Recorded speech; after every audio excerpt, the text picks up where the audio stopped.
Malik Spearman, file number 2023-21348FH. I have Rhonda Underwood appearing on behalf of Mr. Spearman, and I have Isaac Sneed appearing on behalf of the people.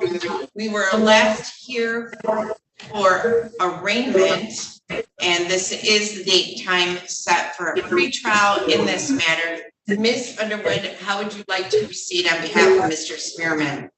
Your Honor, we will be asking for a COBS in this matter to the low end of the guidelines, no more than 12 months. So say that again, Ms. Underwood. We will be asking for a COBS in this matter to the low end of the guidelines. All right.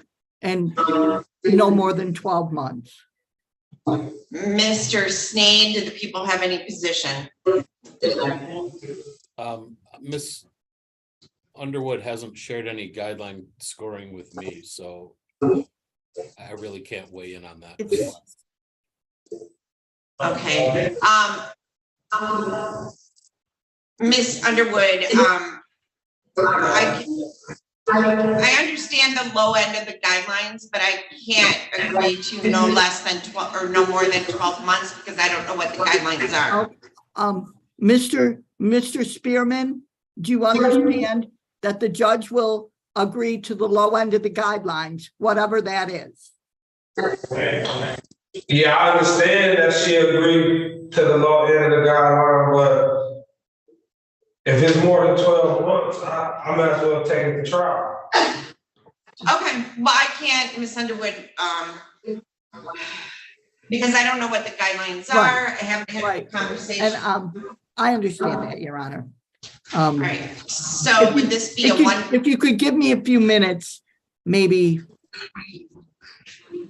or okay. if the court would like to bring Mr. Spearman back. No, I'll give you a breakout room. So hold on.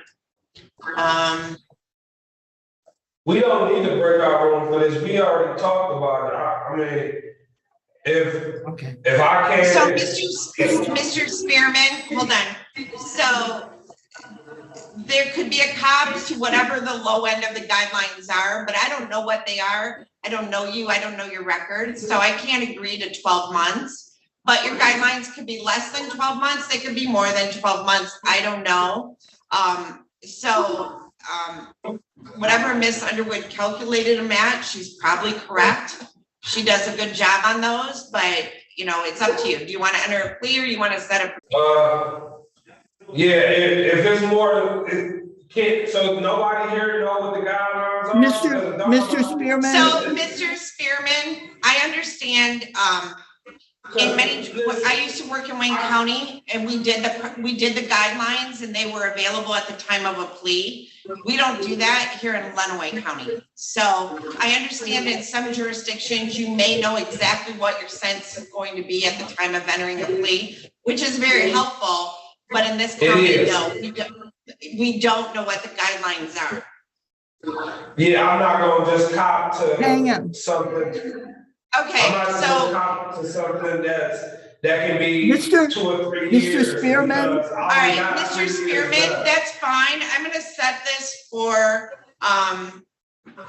let's see, we can do, I can either set it for a trial, Ms. Underwood.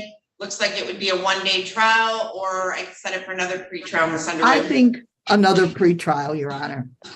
All right, so Mr. Spearman, I'm going to set this for another pre-trial on July 26th at 8:30 in the morning.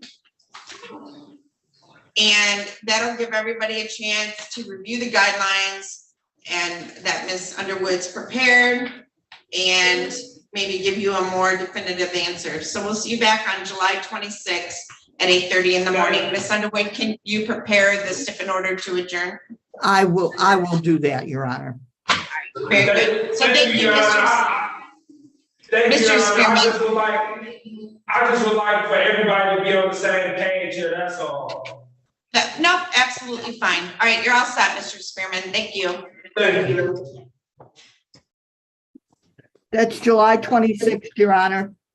Yep, at 8:30 in the morning. Getting them places All right, still Ms. done? Hennigan, Oh, no. What are you gonna do?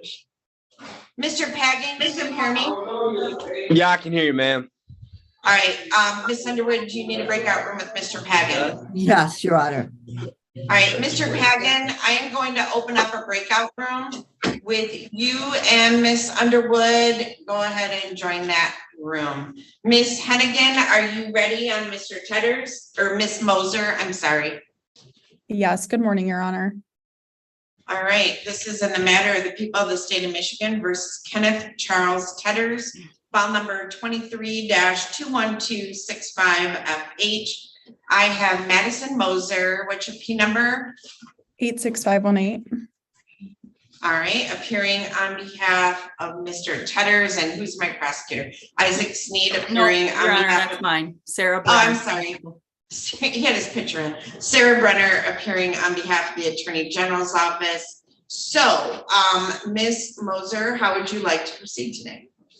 Your Honor, I had a chance to speak with Ms. Brenner, and we both agreed that it'd probably be best to adjourn this out 60 days now that Mr. Tatters has established employment in Ohio. He reported his info to the front of the court and made $100 payment at that time, and he's received an income withholding order in the mail, so payments should be coming out of his check shortly. We just asked that this be adjourned out 60 days so that Mr. Tatters can make payments. And Your Honor, we're looking at a potential delay plea deal, but I just need to see consistent payments from him. Apparently, he didn't understand that it doesn't just magically come out of your paychecks. You have to actually inform the front of the court. And if it doesn't magically come out of your paychecks, then you actually have to be a big boy and pay it on your own. And so I need him to understand that if it's not coming out of his checks, he needs to pay it anyway. And so sometimes that does take some time to get in place. So it's his responsibility to make sure that that is taken care of each month and that his kids are. Now, he does have multiple child support orders still. So he needs to at least make sure that this one is maintained if we're going to look at doing that delay of sentence deal that I've spoken with his counsel about. All right, so, thank you, Ms. Brenner. You know, you have a toddler, you can tell. So Mr. Tatters, she's correct. And a lot of people don't realize if it doesn't come out of your check, you have to personally make that payment. So make sure that until it starts coming out of your check, you divide whatever that amount is and you make that payment every week until it comes out of your check, okay? Okay. All right, so we'll see you back on August 9th at 8:30 in the morning. And Ms. Moser, if you can prepare the stipend order to adjourn. Ms. Brenner, can she sign your name with permission? Yes, thank you. All right, so thank you, Ms. Brenner, Ms. Moser, and good luck, Mr. Tatters. Thank you, Your Honor. Thank you, Your Honor. Thank you. All right, so let's see. I'm ready on Spalding with Rhonda too, since she's back, Judge, if you have that one ready. I don't have Spalding. I don't Oh, know. okay. You should have him. Well, I got lots of people that have their name on, so hold on. I got Mr. Mawad. I got Mr. Sala. I got Mr. Malaro. You have. Hold on.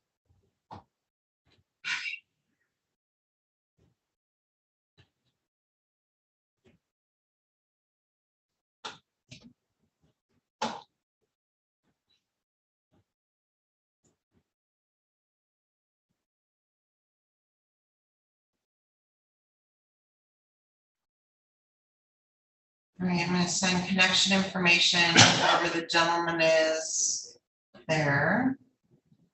And, oh, this guy here. Is there anybody in the courtroom that's a defendant today? No, we're just hanging out. All right, Ms. Adams from the jail, could I get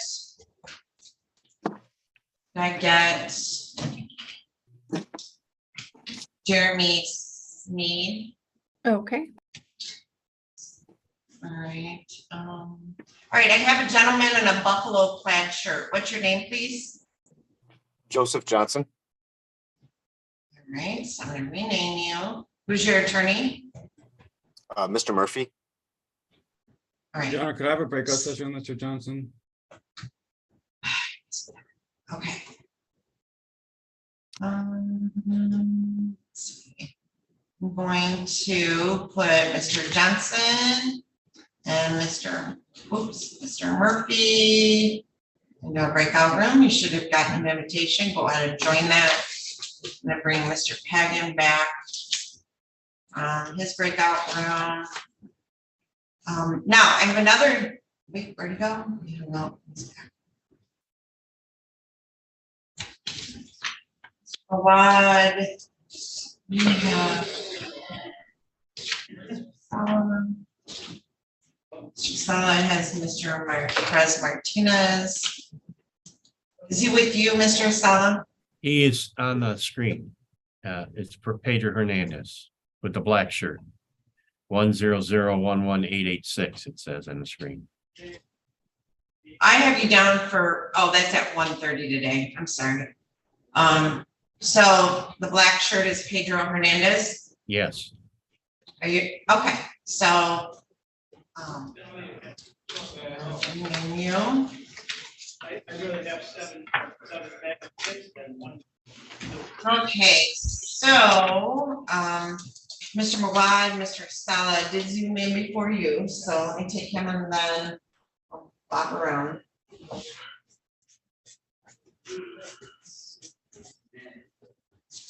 All right, this is in the matter of the people of the state of Michigan versus Pedro Hernandez, file number 23-21325, Mr. Hernandez, and I have Christopher Fleming appearing on behalf of the people.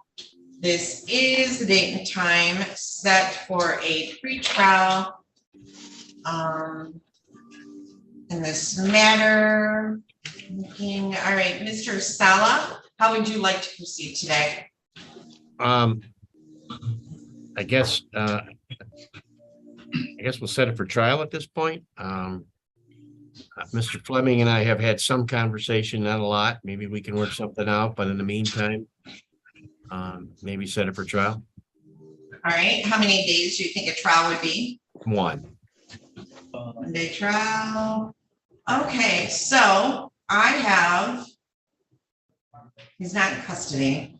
So I could set this for, it's a newer file, it's a newer file. So I could set this for September 20, or about October 17. October 17th would work for me. That works for me. That'll be at 9 a.m. Thank you. And then I will set a final pretrial for October 4. And that will also be the day for all motion deadlines, as well as jury instructions and voir dire questions being provided to the court and exchanged. Mr. Sala, have you received all discovery you needed? I believe so, Your Honor. Right, was a preliminary exam conducted in this case? No. All right, so I filled out a scheduling order and we will send that out to everyone. And Mr. Hernandez, I will see you back for pretrial on October 4 of 23. If Mr. Sala and Mr. Fleming, if you want to avoid zooming in for hours on a Wednesday morning, if you guys reach an agreement for a plea, please let me know and I will bring you in at your convenience on a day not Wednesday. Thank you, Your Honor. Thank you. All right, Mr. Hernandez, you're all set. We'll get a copy of the scheduling order out to you. Thank you. Thanks, Your Honor. Thank you. All right, thank you, Mr. Seller. See you at 1:30. All right. Mr. Pagan, Ms. Underwood, no.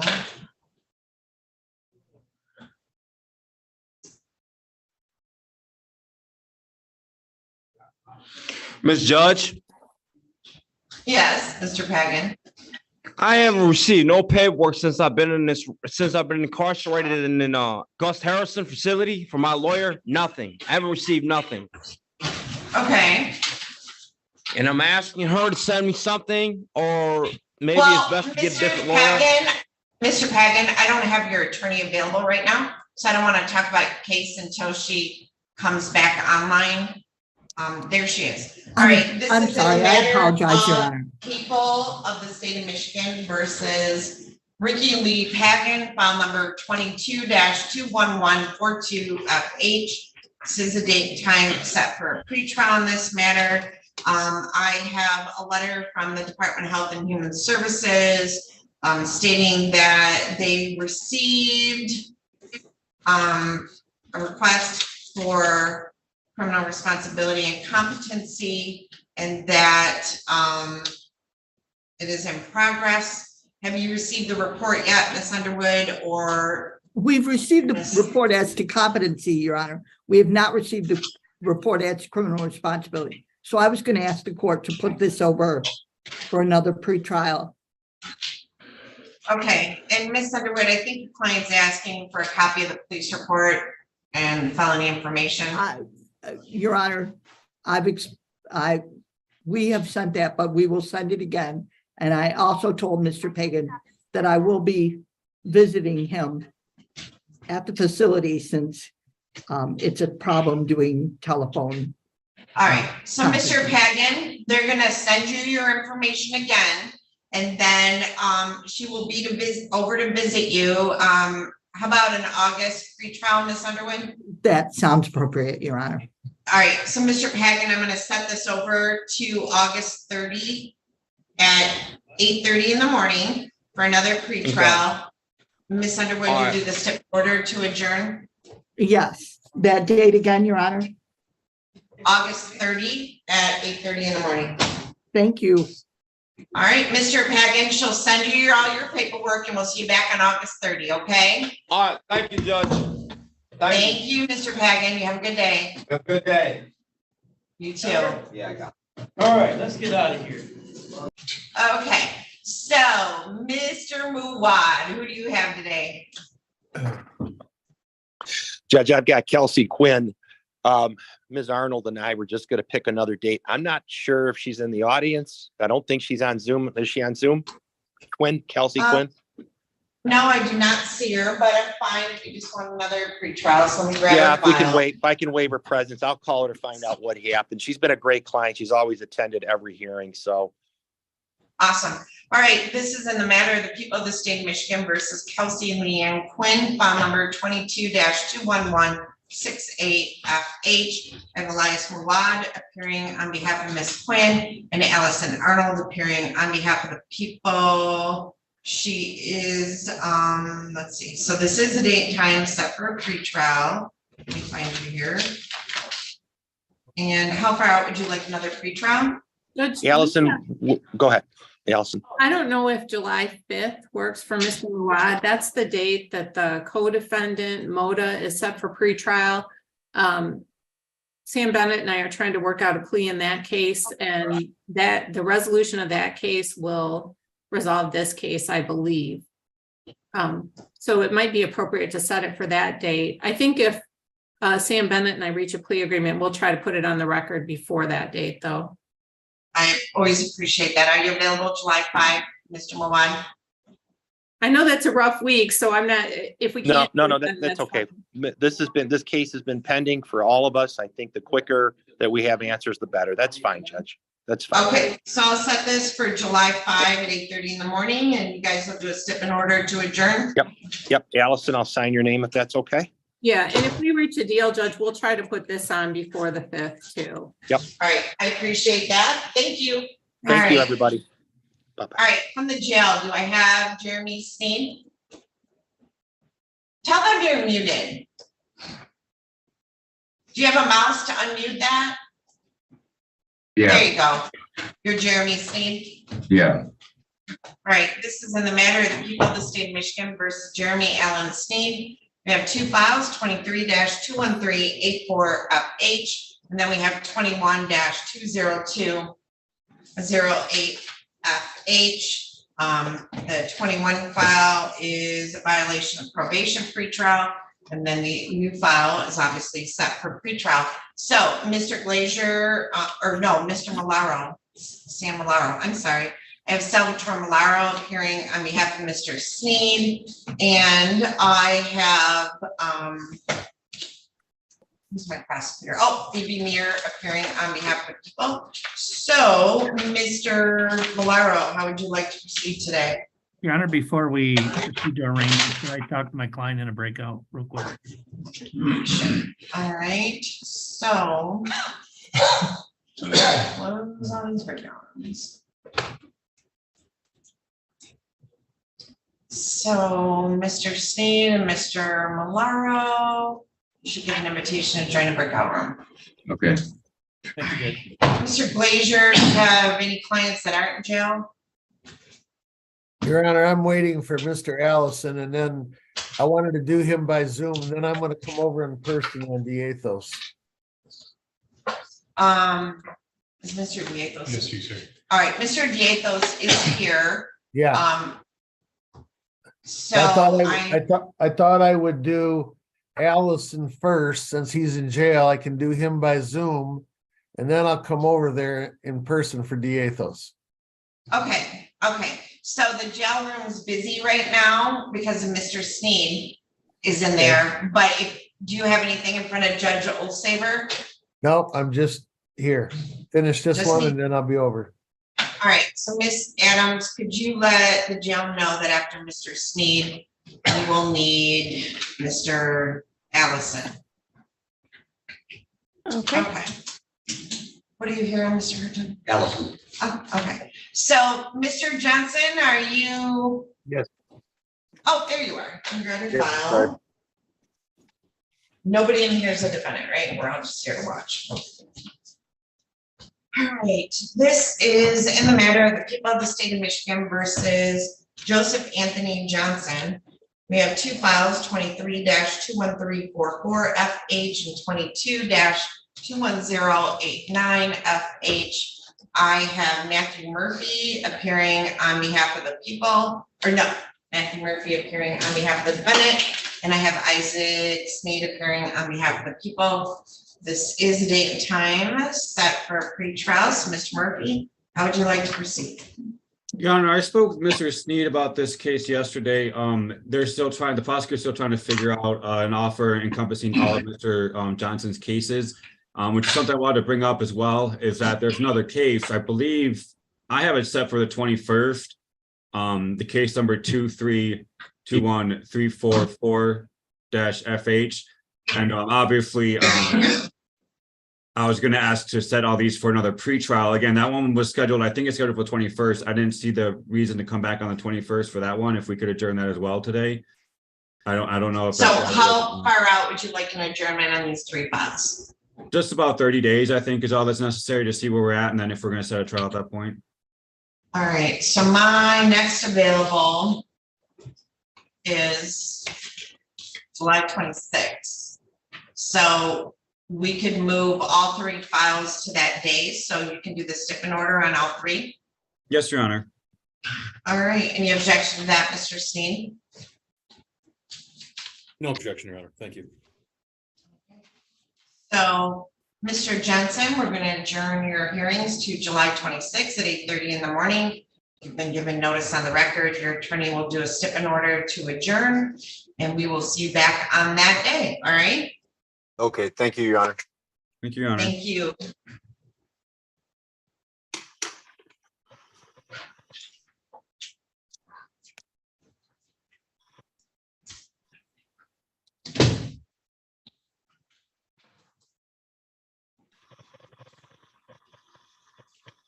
Mr. Noe, I have your client. If we could, Judge, just wait briefly. Co-counsel Mr. Amadeo should be with us shortly. All right, Mr. Gotra, I'm gonna put you back in the waiting room. We're not quite ready for you. All right, Mr. Murphy, Mr. Jensen's done.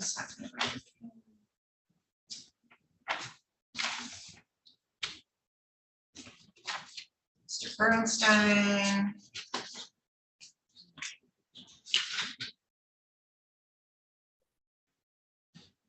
Mr. Bernstein, Mr. Thomas has been here. He was here before even 8 o'clock.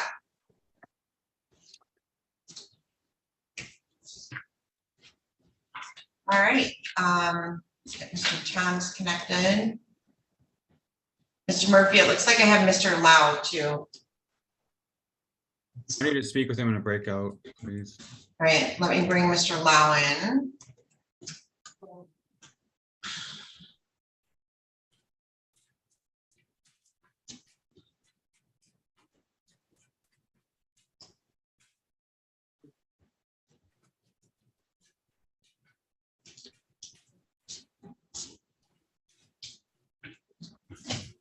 All right, this is in the matter of the people of the state of Michigan versus Douglas Henry Toms, file number 2023-21221 FC.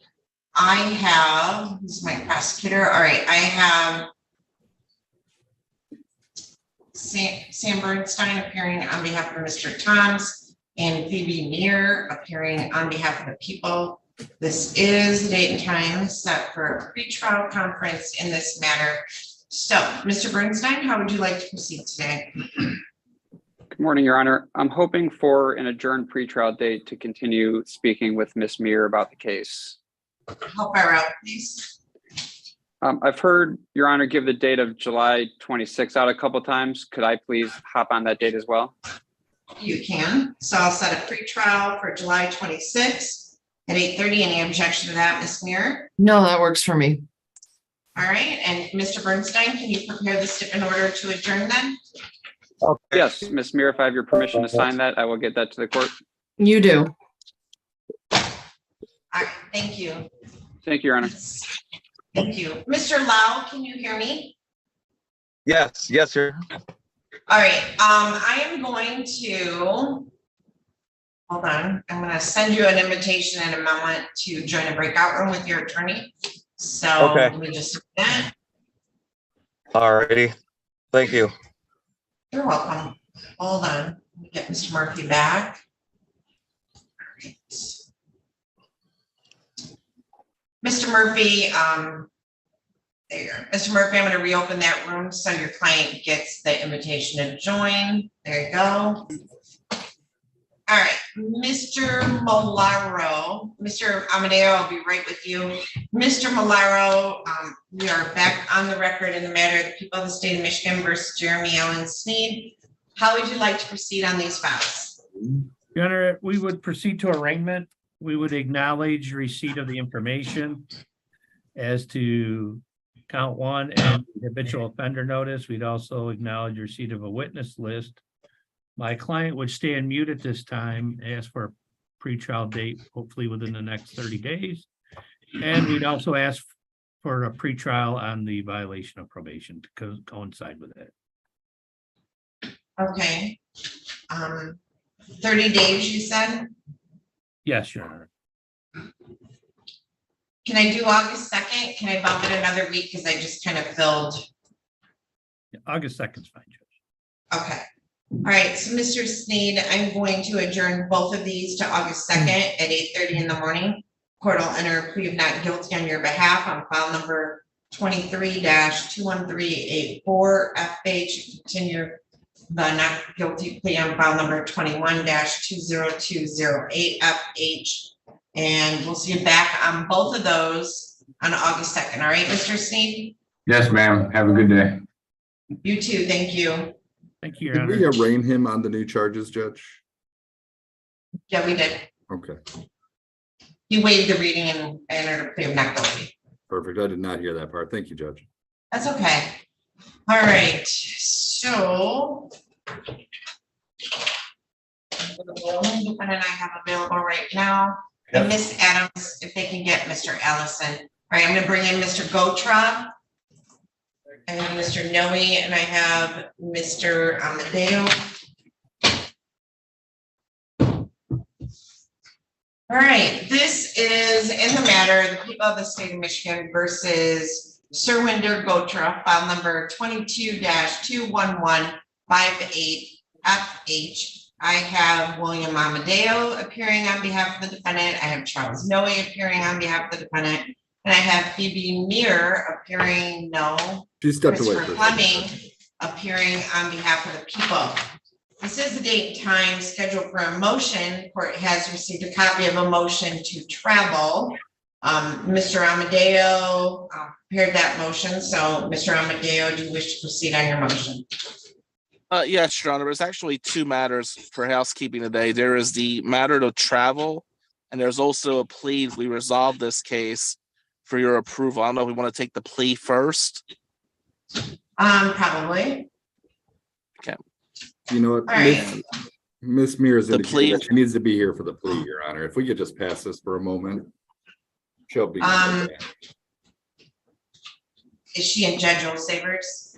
No, I think she just stepped away for a second. Okay, so just be a second, Mr. Amadeo, Mr. Noe, and Mr. Gotra. No problem, So we'll wait to Miss. What case are you waiting? Just watching. Just watching. Yep. And.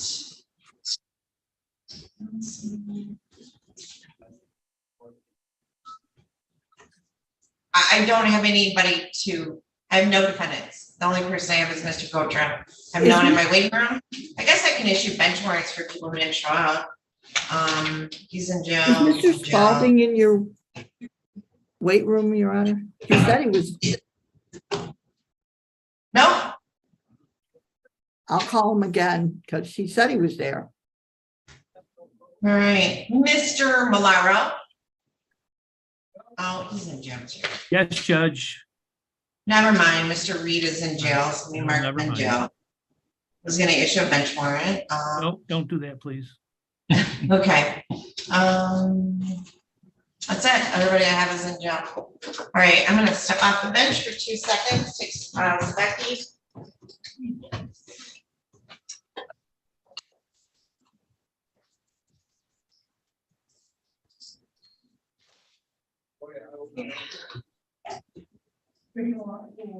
Go back.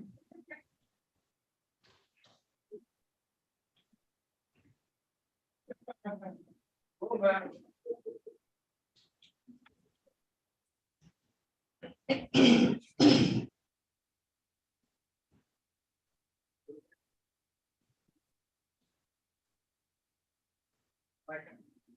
Number one.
All the way down.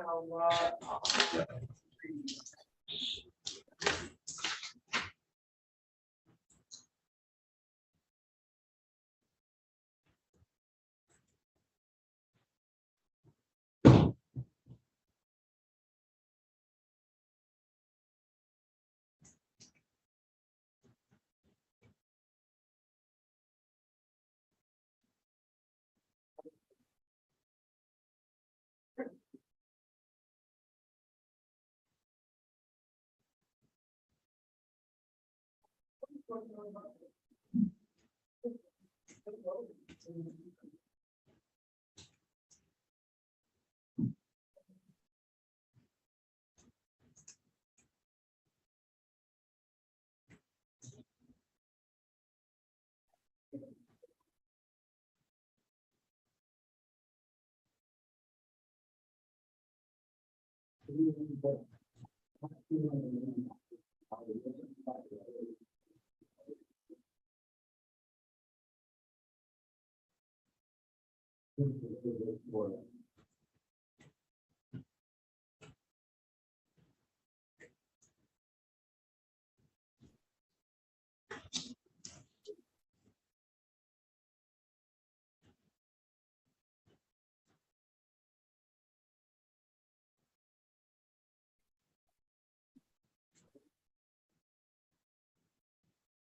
one more thing.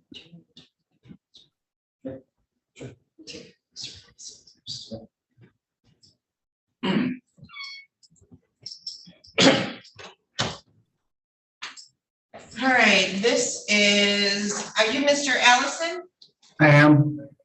Okay. This is in the matter of the people of the state of Michigan versus Michael Lee Allison, file number 22-20996 FC of John Leisure appearing on behalf of Mr. Allison and Douglas Hartung appearing on behalf of the people. I don't know whose P number is older. That's how I usually call it, but this is the date time scheduled for a pretrial. I do not have an updated stipend order to adjourn the pretrial from April 19th to today. It might be across the hall. If it wasn't done, I would just ask Mr. Leisure that you do that. So this is the date and time set for pretrial. How would you like to proceed today? Well, first things first, Your Honor, what was the step that I was supposed to prepare? To adjourn from the last date to today. And that was April 19th? I think, well, I think so. Okay.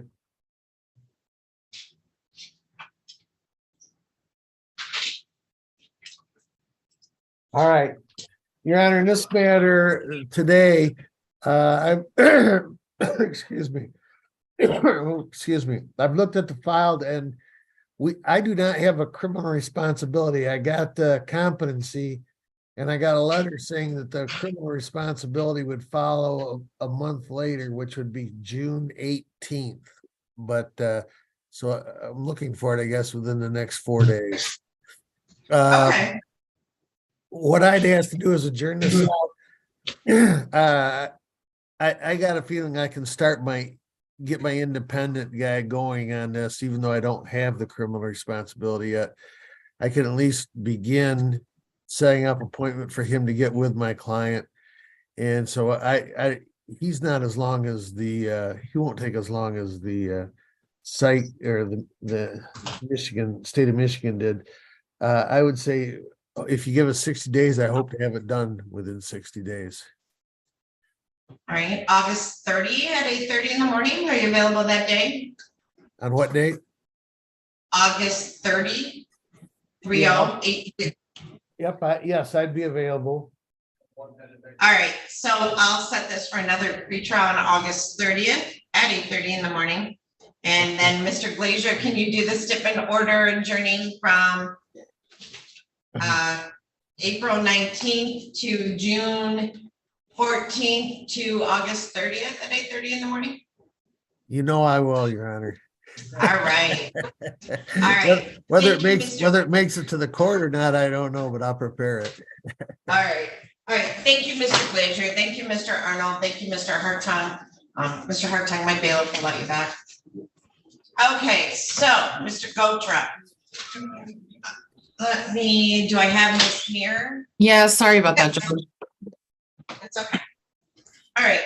This is in the matter of the people of the state of Michigan versus Sir Winder Gotra, file number 22-21158FH. I now have Ms. Meir. So Ms. Meir, Mr. Amadeo, and Mr. Noe stated we have two things today. Mr. Gotra wishes to enter a plea, and then there's also the motion to travel. At this point, it seems sensible to take the plea first before we address the motion to travel. That's fine, Judge. All right. Who, Mr. Amadeo or Mr. Noe, what is the plea offer in this case? The plea we have resolved is my client will plead no contest to one count of felonious assault, which is a 4-year felony. There's a sentence agreement via Killebrew of no upfront jail. The justification for the no contest plea is there's pending civil litigation. Okay, so Ms. Meir, you'll be amending the information to add a count 2 felonious assault. It should already be done, Judge. When was that done? Let me see here. It was done maybe 2 weeks ago, and I sent it to both councils and the court, but I can send another copy. Maybe not. Did it 2 get weeks. Sorry? I don't know. I was just asking, did it get filed with the clerk's office? It did. But I'll email another copy now.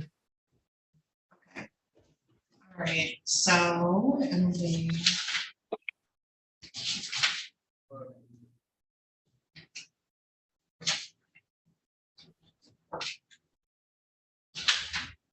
And the only amendment to that plea agreement, Judge, is that the people would be requesting at sentencing, I'm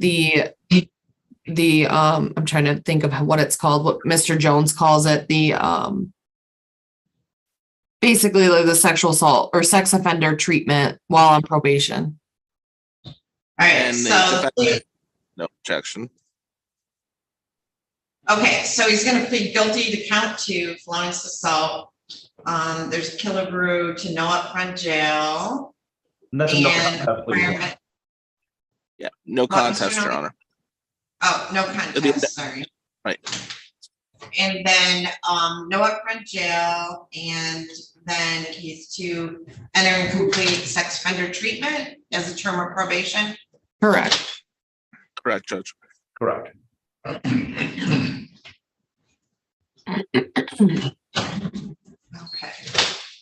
All right, so, Mr. Gotra, you want to raise your right hand for me, please? Yes. Do you solemnly swear or affirm to tell the truth, the whole truth, and nothing but the truth? Yes, Your Honor. All right, can you state your full name for the record, please? The first name is Surwinder, last name is Gotra. All right, thank you. All right, you can put your hand down. So, Mr. Gotra, you have heard the statement of your attorneys and the prosecuting attorney. Is it your intention to plead guilty to count 2, assault with a dangerous weapon, felonious assault, which carries a maximum penalty of up to 4 years in prison and or $2,000 fine? So is it your intention to plead guilty to that offense? Judge, Or no contest? Yeah. No contest. Is that correct? Yeah, it's no contest, please. Okay, and then you understand, you will, there's a Killebrew agreement between the prosecutor and your attorneys to no upfront jail, but then you will also be required to enter and complete sex offender treatment. Do you understand that? Yes, Your Honor. All right, are you satisfied with both Mr. Amadeo and Mr. Noe as your attorneys? Yes, Your Honor, I am. All right, other than the Killebrew agreement, neither the prosecutor, the defendant, nor anyone on the defendant's behalf has discussed any other possible sentence with the court. Is that correct, Mr. Amadeo? That is correct, Your Honor. Mr. Noe? Yes, Your Honor. Ms. Meir? That's correct. And Mr. Gotra, as far as you're aware, is that correct? Yes, Your Honor. All right, if a guilty plea is accepted, there will be no trial. This means that you will be giving up rights you would have had at trial. I'm going to explain those rights to you now to make sure that you understand them. You have a right to a speedy public trial by jury. You may ask for a non-jury trial, and if the prosecutor and court agree, you can have a non-jury trial. You have the right to be presumed innocent until proven guilty beyond a reasonable doubt. You have a right to have the prosecutor prove beyond a reasonable doubt that you are guilty, and you do not have to prove anything. You have the right to be present at trial and have witnesses against you appear at your trial and to ask those witnesses questions. You have the right to have the court order any witnesses you have for your defense to appear at the trial. You have the right to remain silent during your trial and not to have your silence used against you. However, you also have the right to testify at your trial if you want to testify. Do you understand that if your plea is accepted, you may be giving up the right to appeal issues that would otherwise be appealable had you been convicted at trial? Do you understand that? Yes, Your Honor. Do you understand that any appeal from the conviction and sentence pursuant to the plea will be by application for leave to appeal and not by right? Do you understand that? Yes, Your Honor. If you are not a citizen of the United States of America, a conviction of a crime may result in deportation, exclusion from admission to the United States of America, or denial of naturalization. Do you understand that? Yes, Your Honor. All right. And, this case will not carry any penalties under the Michigan Sex Offender Registration Act, but you will be required to take sex offender treatment. Do you understand that? Yes, Your Honor. All right. Do you have any questions about the rights that I've given to you? No, Your Honor. All right. How do you wish to plead to the charge that on or about December 3rd of 2021, in the city of Adrian in the county of Lenawee, that you did commit the offense of assault with a dangerous weapon? What was that? Yeah. No contest, Your Honor. Okay. Has anyone made any threats or promises to you to induce you to plead no contest to this charge? No, Your Honor. Do you understand that if I accept this plea, you will be giving up any and all claims that your plea is given as a result of promises or threats that were not disclosed to the court on the record during this hearing, or that it was not your own choice to enter the plea? Do you understand that? Yes, Your Honor. Is the prosecutor or defense counsels aware of any promises or threats or inducements other than the plea bargain to induce the defendant to plead guilty? Mr. Amadeo? No, Your Honor. Mr. Noe? No, Your Honor. Ms. Meir? None, Your Honor. Mr. Gotra, other than the agreement that was placed on the record, has your attorney promised you any other particular sentence or estimated what your sentence will be in terms of length of probation, requirements of probation, or fines and costs? No, Your Honor. Okay. Is it your own choice to plead no contest? Yes, Your Honor. Right, and who will be placing the factual basis on the record?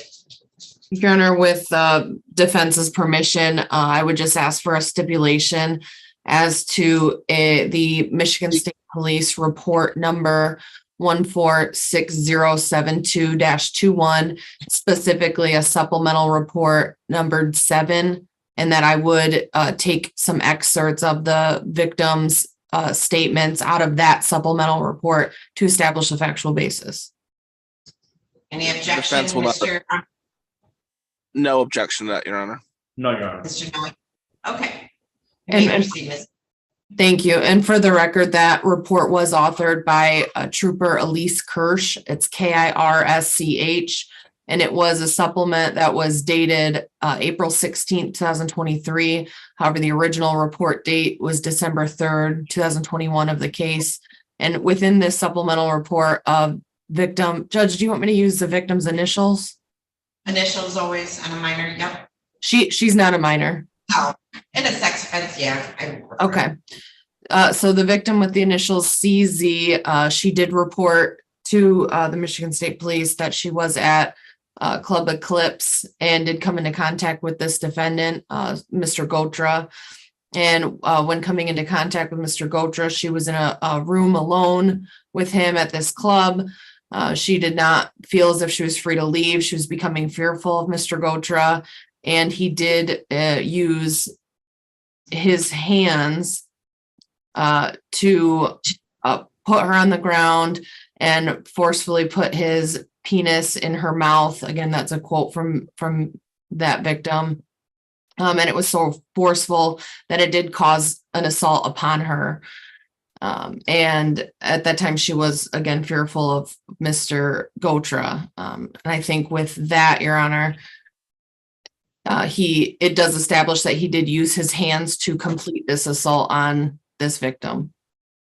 All right. Mr. Amadeo, any additions?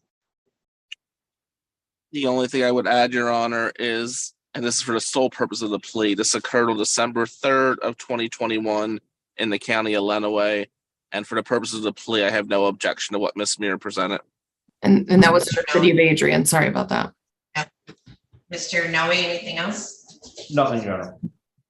All right, so based on the facts placed on the record and from the information contained in the police report, the court finds beyond a reasonable doubt that on or about December 3rd of 2021 in the city of Adrian in the county of Lenawee, that the defendant did commit the offense of assault with a dangerous weapon or felonious assault by making assault upon CZ by using his hands to hold her down on the ground. And she was fearful of the assault and did not give permission, and that the assault involved I'm sorry, Ms. Meir, did you mention the sexual penetration or not? I think you did. I did. I just said that he did use force with his hands to complete that. Yeah. So he held her down on the ground and used force to insert his penis in her mouth without her permission. So therefore, I do find that the defendant did commit the offense of felonious assault or assault with intent or assault with a dangerous weapon, and the court does accept the plea. Has court complied with the MCR 6.302 B, C, and D? Mr. Amadeo? Yes, you have, Your Honor. Mr. Noe? Yes, Your Honor. And Ms. Meir? Yes, Your Honor. All right. Accept the plea. It has been given understandably, voluntarily, and accurately. The defendant has full knowledge of his rights. He does have competent counsel. Other than the Killebrew agreement that was placed on the record, this court has made no agreement regarding the possibility of a plea or possible sentence in this case with the prosecutor, the defense attorneys, the defendant, or anyone acting in the interest of either of them. I'm going to refer this matter to the Michigan Department of Corrections for a pre-sentence investigation. I'm going to set sentencing on July 27 at 8:15 in the morning. Because there's a Killebrew agreement between the people and the council for no upfront jail, Mr. Noe and Mr. Amadeo, do you wish the sentencing to be via Zoom or in person? Zoom, Your Honor, please. I would agree. Okay, so we'll set that via Zoom. Mr. Gotra, oh, I'm sorry, Ms. Meir. I'm sorry for interrupting. I am going to be unavailable on the 27th. Could we do a different sentence date? Yep, Ms. Adams, can I get another date, please? Thank you. Okay.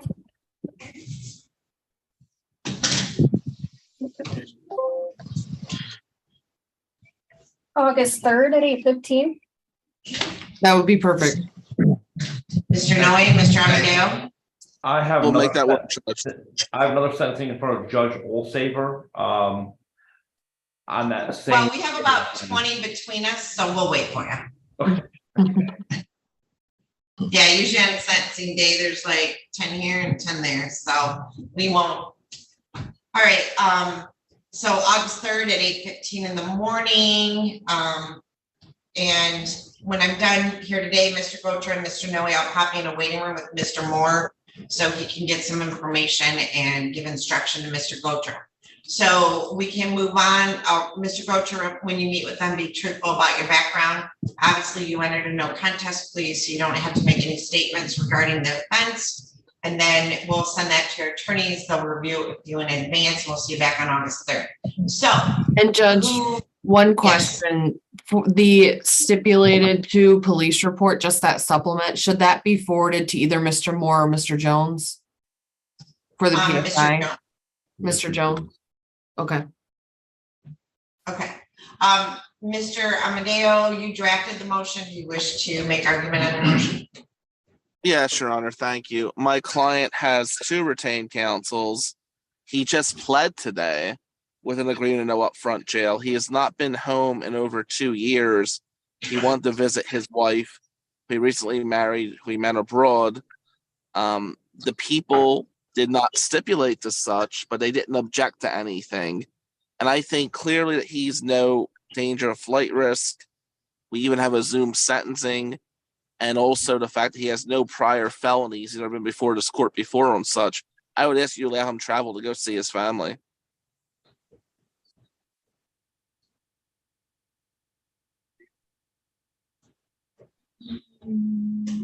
Ms. Meir? Judge, I didn't file a response in this to this motion simply because I would just leave it in the discretion of the court. I think it's more a matter for Your Honor to decide than for me. I don't strongly object. I think Mr. Gotra has been fairly cooperative with both this investigation and the case, and he did have permission to travel outside of the state at one point, not obviously outside of the country, but outside of the state at one point, and he returned and did what he needed to do. And so with that, I'll just leave it in the discretion of the court and whatever the court deems necessary. Well, we obviously have a very strict policy with the Michigan Department of Corrections that we don't allow travel outside of the United States. There is a 1997 treaty for extradition between India and the United States, but his wife is more than able to come visit him here if she would like. So I'm going to deny your request for a motion to travel. Okay. All right, very good. Thank you. Thank you, Judge. Have a good day. All right, so Mr. Noe, I'm gonna put you and Mr. Gotra. Mr. Amadeo, do you wish to go in the breakout room? I actually have to go to another court, Your Honor. Mr. Noe will take it from here. Thank you, Judge. All right, thank you. All right, so I'm going to put you guys in a breakout room, and Ms. Brenner, I think I have your people now. So, all right, so Mr. Moore, Mr. Gotra, and Mr. Noe, no, Mr. Noe. All right, I opened up the breakout room. Okay.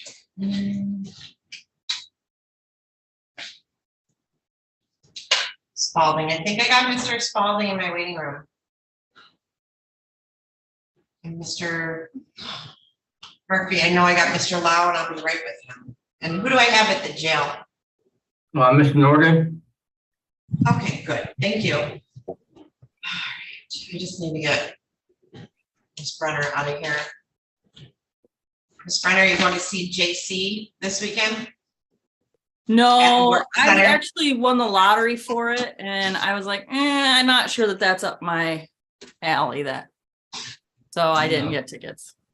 All right, I have a gentleman zooming in from his car. What's your name, please? Chris Spalding. Okay, excellent.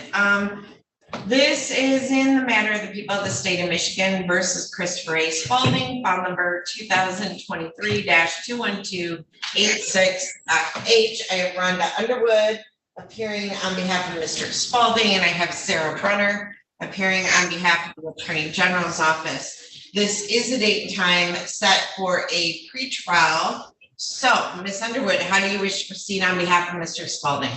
Your Honor, Mr. Spalding has made a $350 payment, I understand, which should be reflected in the next couple of days. But he does have a receipt.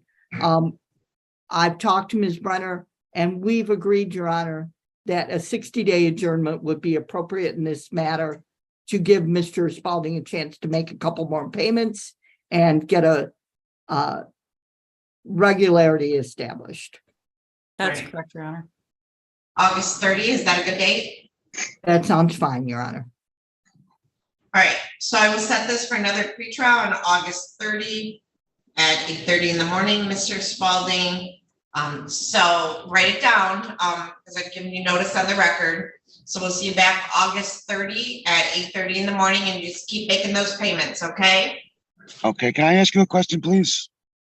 Me? Okay. Yeah. Maybe. Well, last time I talked to you, we had to move one of my dates out because I didn't get the mail in time, and I'm positive you said that until that date, my custody order was to remain the same for every other weekend with my kids. I still have not had my kids. So, Mr. Spalding, we're talking apples and oranges here. So this is a felony child support case. I don't have your custody file with me, and I can't make any determinations on your custody file. I also can't give you legal advice, so I have no idea what the answer to be on that because I don't have your file. So feel free to call your friend of the court worker to ask them for that information. Okay. Your Honor, just for the record, I will prepare the stipend order. And you can sign it with my permission, Rhonda. Thank you. And Your Honor, from what I'm looking at on my end, there shouldn't have been any interference with his parenting time. So he just does need to address that with the front of the court, but there's nothing that we did on our case that would have affected his parenting time. Okay. All right. Thank you, sir. Thank you, Your Honor. All right. Mr. Lau, Mr. Murphy. Yes, Your Honor. Okay, hold on a second. Who is? All right, Mr. Murphy, why don't we take care of Mr. Lau, and then I can give you a breakout room with Mr. Norton. Okay, Your Honor.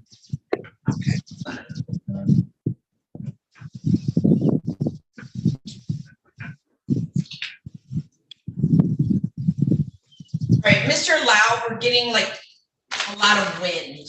So it probably doesn't sound loud to you, but it sounds really loud to us. Okay. I'll go get in the car here. Sorry about that. It's okay. Take your time. Okay, thanks.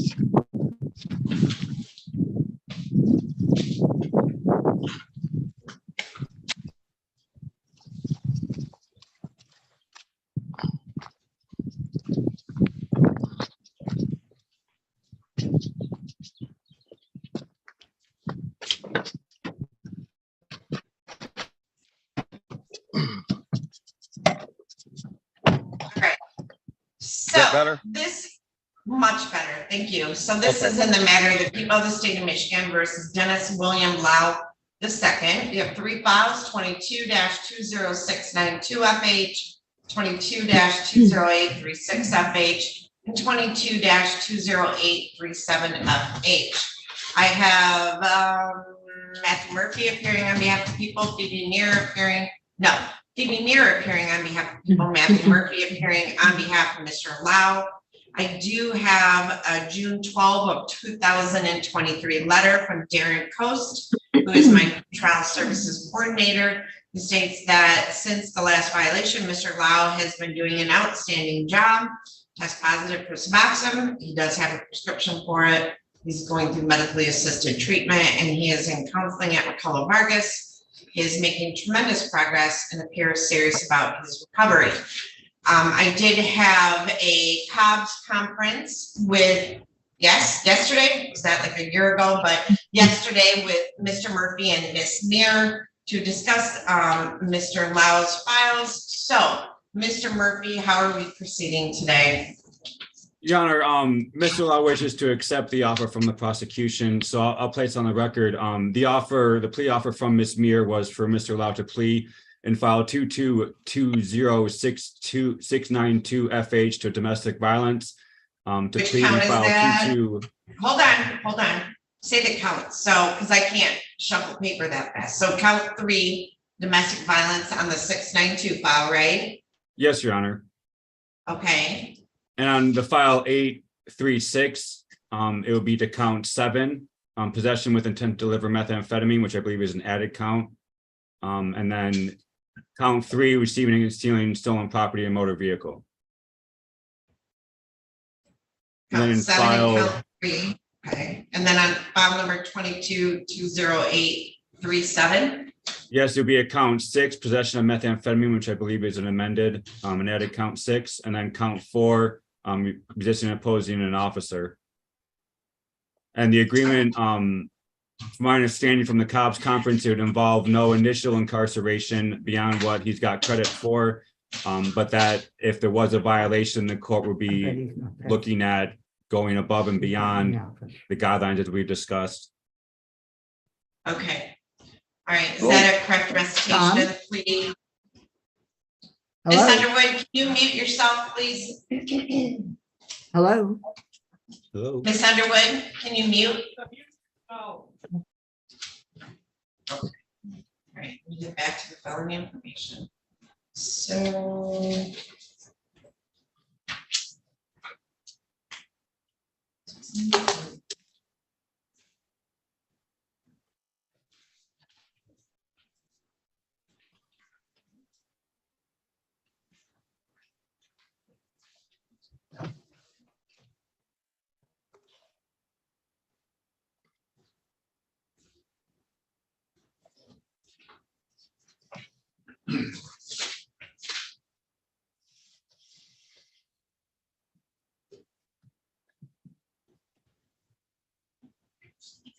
Hold on, I'm just organizing your files.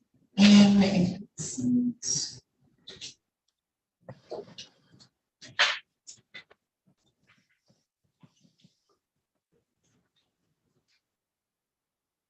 right, so on file number 22-20836FH, he's only pleading to count 3 and count 7. Is that correct? On Yes. 8, yes. I believe so. All right, I think at one time we had count 1, but okay. All right, so. I think those. Okay. Okay. All right, I'm organized now.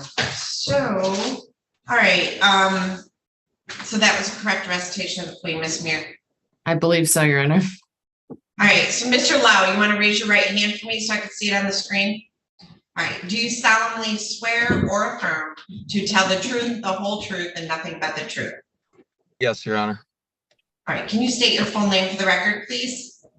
Dennis William Lau II. Very good. Now, you can put your hand down. Mr. Lau, you have heard the statement of your attorney and the prosecuting attorney. Is it your intention on file number 22-20692FH to plead guilty to count 3 domestic violence, which carries a maximum penalty of up to 93 days in jail and or a $500 fine? Yes, Your Honor. All right, and then on file number 22-20836FH, is it your intention on that file to plead guilty to count 3 stolen property, receiving and concealing a motor vehicle, which carries a maximum penalty of up to 5 years in prison and or a $10,000 fine, along with count 7, controlled substance, delivery, manufacture of methamphetamine, which carries a maximum penalty of up to 20 years in prison and or a $25,000 fine? So is it your intention to plead guilty to both of those counts? Yes, Your Honor. All right, now, Mr. Lau, on page or on file number 22-20837FH, is it your intention to plead guilty to count 4, police officer assaulting, resisting, and obstructing, which carries a maximum penalty of up to 2 years in prison and or a $2,000 fine, along with count 6, controlled substance, possession of methamphetamine, which carries a maximum penalty of up to 10 years in prison and or a $15,000 fine? Yes, Your Honor. Okay, so Mr. Lau, Mr. Murphy diligently did your guidelines, which actually would call for a prison term, but there is an agreement that you will serve no further upfront jail. But do you understand, because you have prison guidelines, if you violate, you could potentially go to prison at that point? Yes, Your Honor. Okay, all right. Are you satisfied with your attorney and the advice that he has given you? Yes. Okay, other than that agreement that was placed on the record, Neither the prosecutor, the defendant, nor anyone on the defendant's behalf has discussed any other possible sentence with the court. Is that correct, Ms. Muir? That's correct. Mr. Murphy? That's correct, Your Honor. And Mr. Lau, is that correct? Yes, Your Honor. All right, okay. If a guilty plea is accepted, there will be no trial. This means that you will be giving up rights you would have had at trial.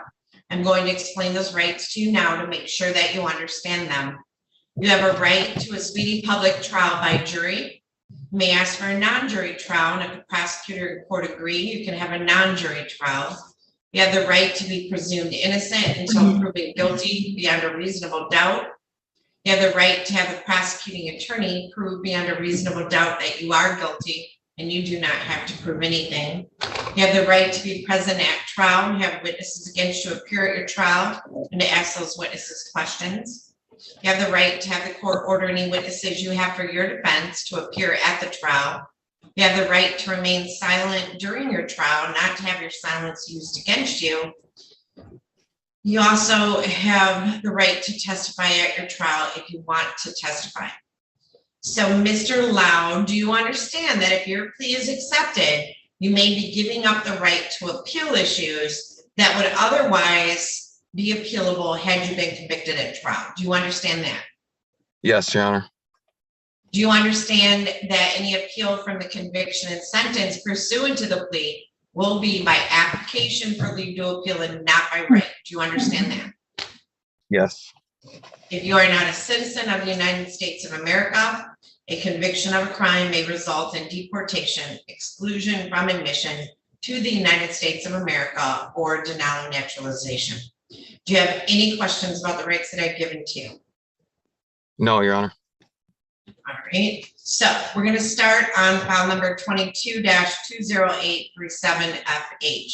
So, Mr. Lau, how do you wish to plead to the charge that on or about March 15 of 2022 in the city of Morenci in the county of Lenawee that you did commit the offense, count 4, police officer assaulting, resisting, or obstructing? Guilty or not guilty? Guilty. All right. And Mr. Lau, how do you wish to plead to the count 6 on that file that on or about that same date of March 15th of 2022 in the city of Morenci in the county of Lenawee that you did commit the offense of possession of methamphetamine? Guilty or not guilty? Guilty. Okay. And then move on to the next file. File number 22-20692FH. Mr. Lau, how do you wish to plead to the charge that on or about October 19 of 2021? Ms. Mayor, we need to have a talk about why they don't have cities on felony information, but do you know where this occurred? It would have been in Morenci, Your Honor. Yeah. Yeah, the same address.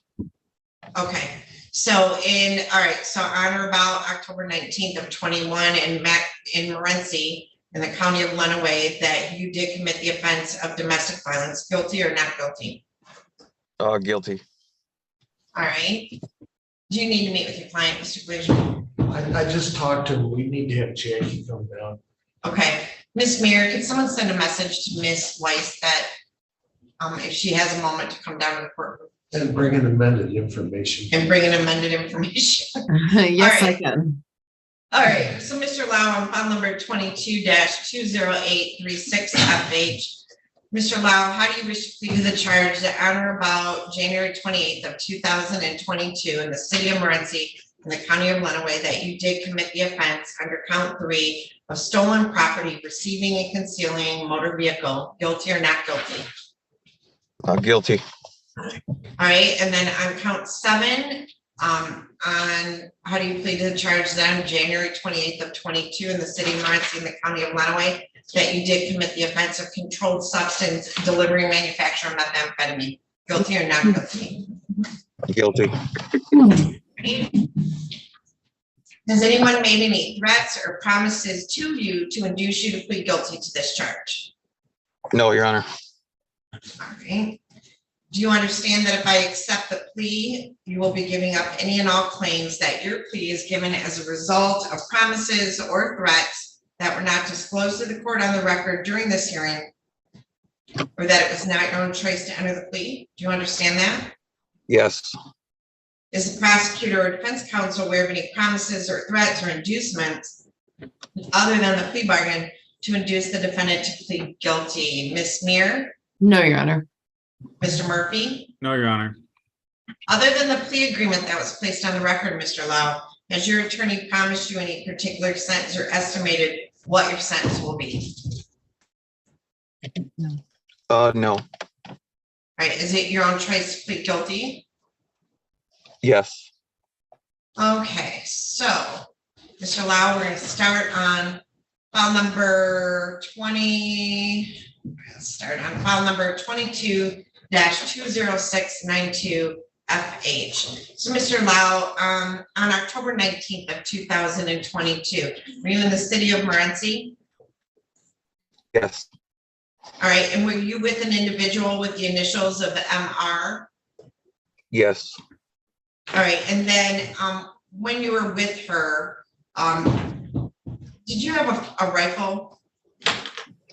yes, Okay, and did you hit her, punch her, kick her, push her, pinch her, slap her?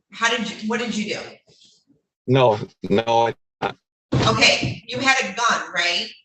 yes, And were you waving the gun around? yes, Your Honor.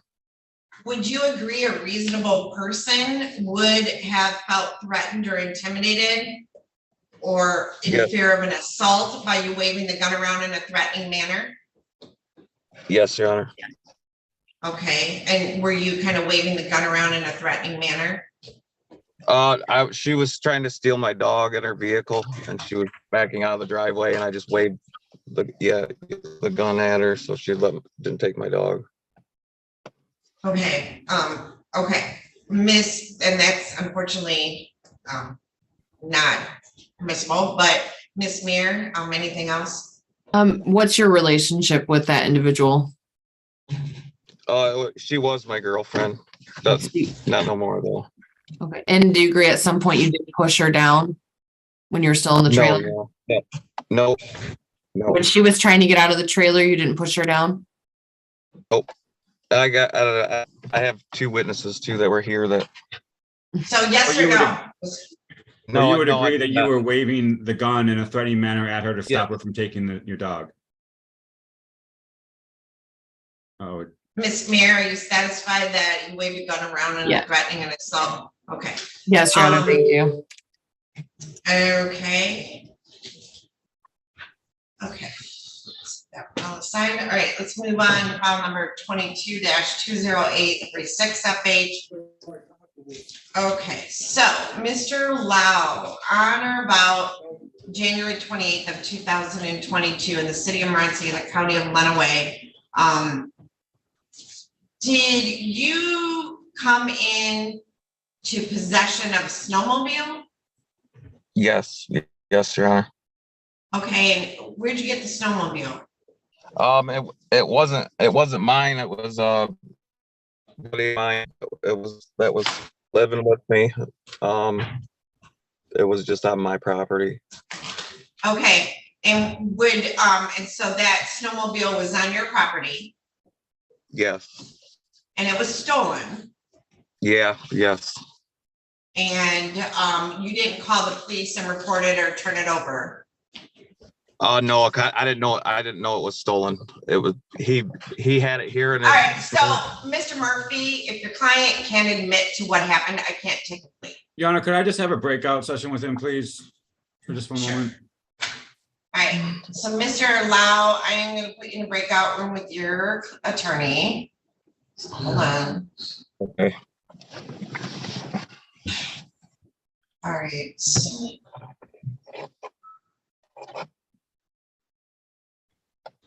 Go ahead and join that breakout room. And the gentleman from the jail, Mr. Murphy, is your attorney, so we'll have to wait for that. I do have Mr. Crystal, Mr. Goldstein. Your Honor, he is not here. I'm not sure why, but it is a motion hearing and I'm willing to waive his presence. I have him. He's in Zoom. I'm sorry?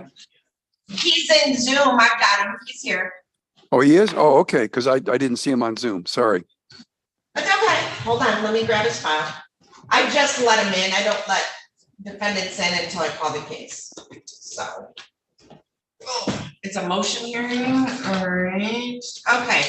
So this is in the matter of the people of the state of Michigan versus Alan David Crystal, file number 2022-20896H. I have David I. Goldstein, P14130, appearing on behalf of the defendant. And I have Isaac Sneed, P68786, appearing on behalf of the people. Mr. Crystal has zoomed in. This is the date and time scheduled for a motion to modify bond. Mr. Goldstein, you may proceed. Your Honor, before I do, I've turned my camera off. For some reason, the audio is very, very faint. And in order to be able to hear, I've got to hold the phone up to my ear. So that's why I turned my camera off. Well, thank you, because I don't want to see your ear. Okay, thank you. Judge, I'll make this very simple. It's when bond was set in this matter, there were conditions placed on the bond, particularly with regard to my client's contact with children, rather, I'm just going to say females, but children under the age of 18. Over the period of the course of this matter, that has been slightly modified to broaden a little bit. And my client certainly appreciates the fact that both the district court and this court have allowed him to remain freedom during the pendency of this action. But this matter is still going to be several months before it's resolved.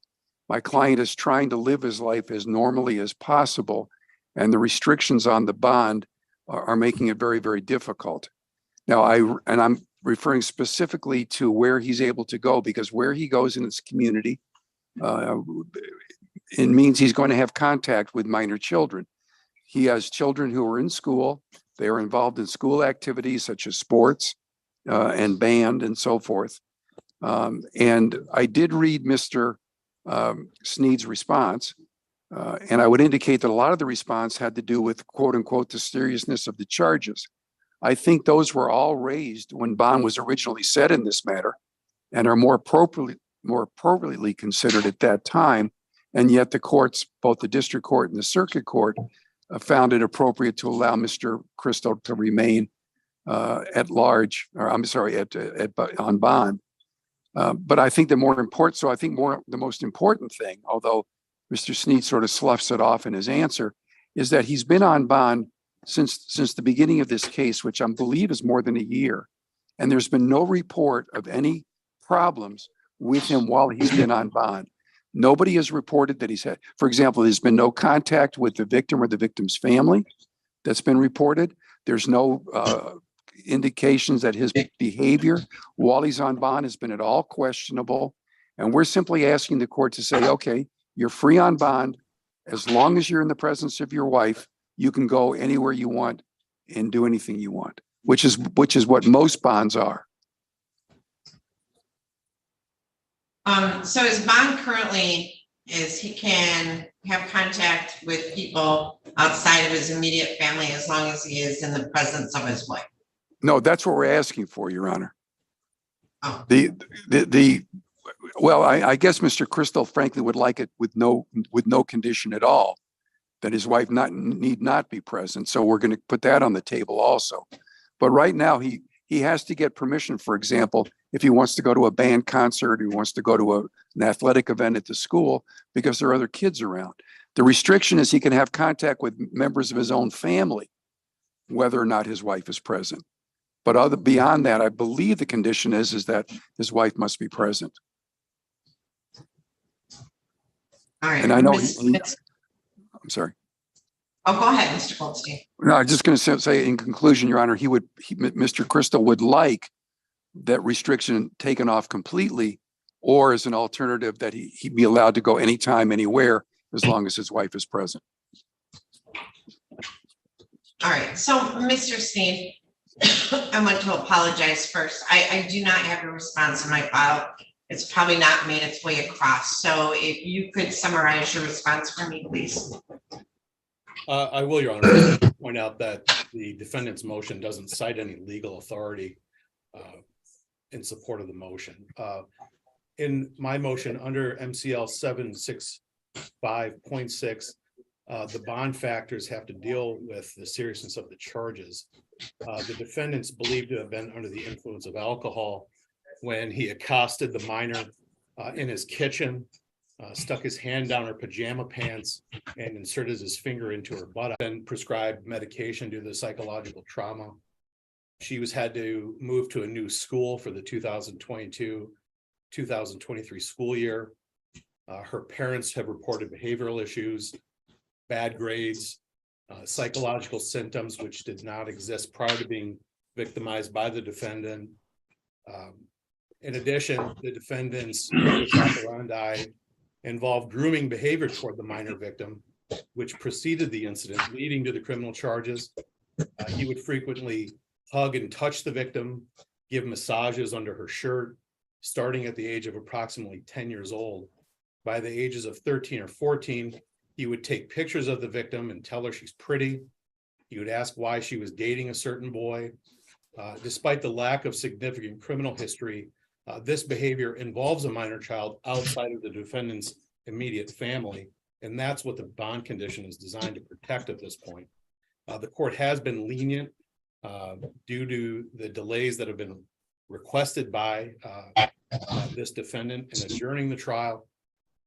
In addition, under the MCR 6.106 F1 bond factors, there is pertinent information for the court to consider. Again, based on the foregoing behaviors of serious concern over the defendant's mental condition, specifically the grooming behavior, photographing, as well as the physical touching of the minor victim. The minor victim and her family have suffered in this case. There's a probability of conviction. This case was bound over after the exam was held, and the potential for a prison sentence. The people have no information on community members who could vouch for the defendant. And lastly, the people submit the defendant poses a danger to minor females who are not his family members based upon the prior actions. So based upon that, we're asking the defendant's motion be denied. Thank you. Anything else, Mr. Goldstein? Yes, Your Honor. First of all, I'm not going to challenge Mr. Sneed on his statements as to the serious effect that that my client's actions allegedly had on the victim and her family. That's probably more appropriate for the court to consider at the time of sentencing if the defendant is convicted. But Mr. Sneed did make one statement of fact, which is not true. In the initial statement the victim made to the police, there was no mention. This was originally charged as a CSC second, because in her initial statement to the police, she talked about, as Mr. Sneed described it, placing his hand on her buttocks. In her second statement to the police, which came after this matter was charged, she told the police, I believe it was the police, it may have been the forensic interview, that as his hand was coming out of her pants, one of his fingers went within her buttocks. So there was no allegation that he ever inserted his finger into her buttocks. That's number one. Number two, there is an old, the old saw, Your Honor, that actions speak louder than words. My client has been on bond for an extended period of time. There is no claim that at any point in time he did anything to violate that bond with regard to alcohol, with regard to drugs, with regard to contact or communication with other minors. So I think my client has proven that he is not a danger, that he is not a risk. And again, not to minimize the part of Mr. Sneed's presentation regarding the effect that this case has had on other people, that's more appropriate for the court to consider at the time of sentencing. Okay. All right. Well, I'm going to deny the motion to modify bond. Obviously, Mr. Goldstein, I understand your court that he has not yet been convicted, but the nature of the offense for the reasons as stated by Mr. Steen under statute, I think his bond is lenient enough as it is. There are no school functions during the summer, and he's set for trial the second week of September. So I think that's pretty close and it'll be by school time. So depending on what happens at trial, you may be able to attend school functions. So I am going to deny your request, Mr. Goldstein. Thank you. All right, thank you, Your Honor. I'll present an order. All right, thank you. All right, Mr. Crystal, you're all set. All right, so, Mr. Murphy and Mr. Lau. Are we ready to resume? Thank you, Your Honor, for that breakout. I believe Mr. Lau wishes to proceed with the plea. All right, so Mr. Lau, back to file number 22-20836FH. We were on count 3, stolen property receiving and concealing. So Mr. Lau, on January 28th of 2022, were you in the city of Morenci in the county of Lenawee? Yes, Now, at that time, a snowmobile was brought to your property by another individual. Is that correct? yes, Your Honor. Okay, and the statute requires that you knew or should have known or had a reason to believe that the snowmobile was stolen. Would you agree that you should have known that that snowmobile was stolen? Yes, Your Honor. All right, and you didn't contact the police to come get it or report that you had a stolen vehicle on your property? No, I did not. Ms. Meir? I would be satisfied with that factual basis. Okay, so then we're gonna go on to count 7, Mr. Lau. On that same date in the city of Morenci and the county of Lenawee, did you also have in your possession methamphetamine? Yes, yes, Your Honor. All right, did you know it was methamphetamine? Yes, And was it enough that it was your intention at some point to, or no, it was just a possession. So, so you knew it was methamphetamine. Is it methadone? Or no, it was methamphetamine. Did you have any legal right to have methamphetamine?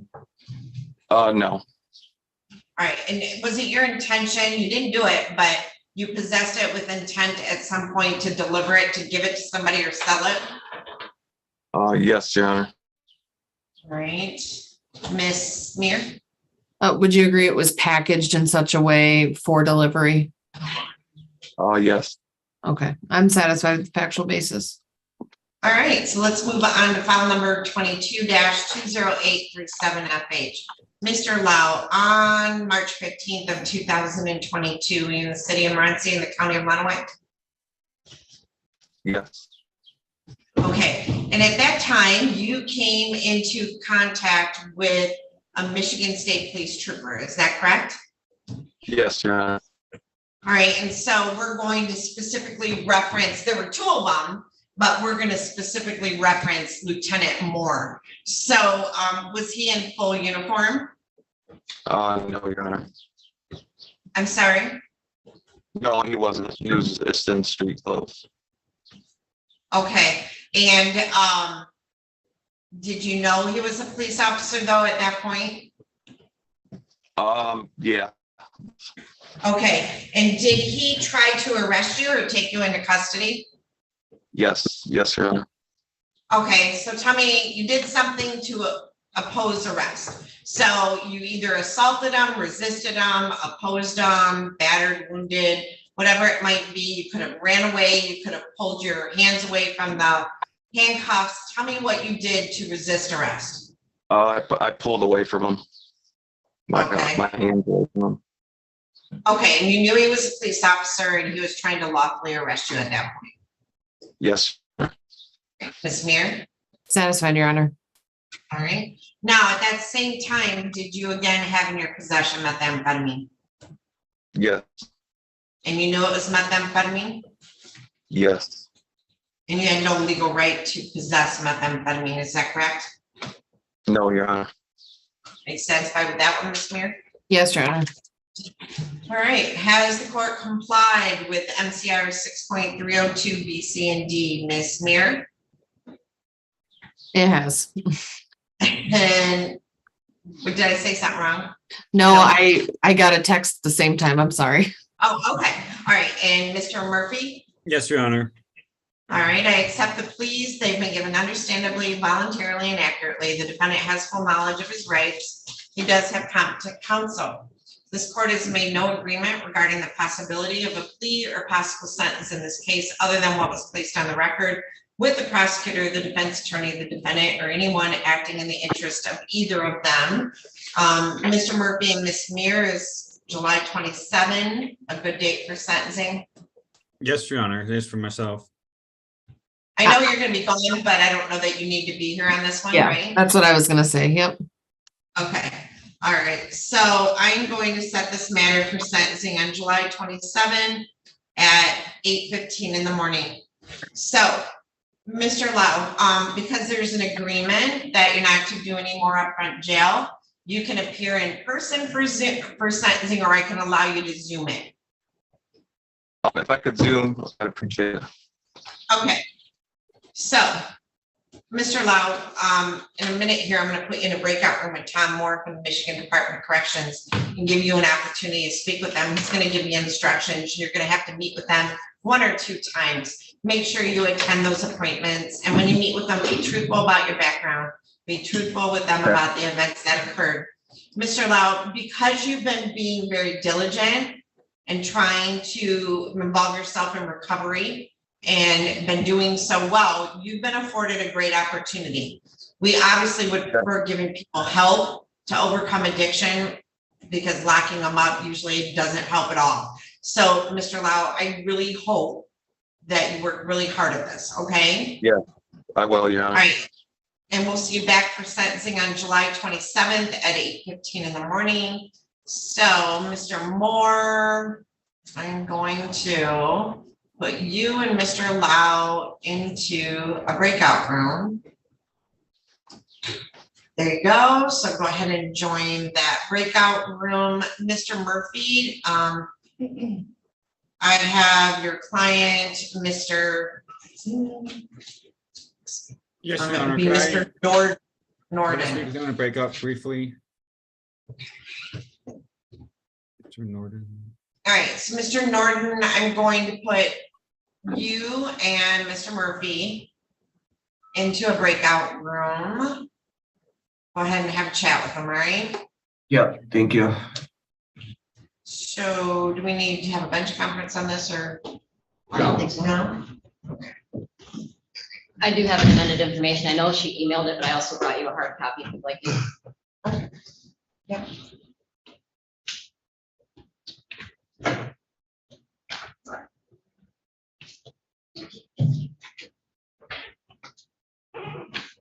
All right, so Mr. Diethos, you want to go up to the podium?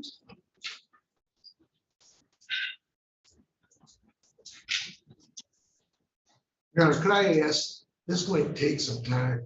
Could my client do it from the chair? No. You can sit, he can stand. All right. You don't have to stand. Okay, that's fine. All right, no, I just need him at the podium, not you. All right, so Mr. Diethos, okay, so this is in the matter of the people of the state of Michigan versus Christopher Nicholas Diethos, file number 22-21180FC. I have John Glazier appearing on behalf of Mr. Diethos, and I have Jacqueline Weiss appearing on behalf of the people. It's because my court reporter faces you all this way to do a record, so it's easier for her if you're all there. All right, so Mr. Glazier, this is a date and time set for a pretrial. I have received an amended felony information. Count 1, child abuse first degree. Count 2, homicide open murder. And count 3, homicide manslaughter. So, Mr. Glazier, how do you wish to proceed today? Your Honor, we intend on entering a plea to count 1, the child abuse first degree, and to count 3, the manslaughter, with the understanding that count 2 would be dismissed at the time of sentence. Right. Is that a correct recitation of the plea, Ms. Weiss? That's correct, Your Honor. All right, so Mr. Diethos, you want to raise your right hand for me? Do you solemnly swear or affirm to tell the truth, the whole truth, and nothing but the truth? Yes, I am. All right, can you state your full name for the record? Christopher Nicholas Diethos. All right, so Mr. Diethos, you have heard the statement of your attorney and the prosecuting attorney. Is it your intention to plead guilty to count 1, child abuse first degree, which carries a maximum penalty of life or any term of years, as well as count 3, homicide manslaughter, which carries a maximum penalty of up to 15 years in prison and or a $7,500 fine. So is it your intention to plead guilty to both of those counts? Yes, ma'am. Okay. Are you satisfied with Mr. Glazier as your attorney and the advice that he's given you? Yes, ma'am. Okay. Neither the prosecutor, the defendant, nor anyone on the defendant's behalf has discussed a possible sentence with the court. Is that correct, Mr. Glazier? That's correct. And Ms. Weiss? That's correct. And Oh, Mr. D? Your Honor, it's not correct. Actually, and I forgot to put this on, the prosecutor and I have had a discussion, and there would be a killable plea, Your Honor, that the sentence would be within the guidelines. And the prosecutor and I agree that the guidelines work out to be 11.8 years to 18.75. Is that right? Yeah, I got 135 months to 225 months. Yeah. And that the maximum would be a term of years to be determined by the court, not a life sentence on it.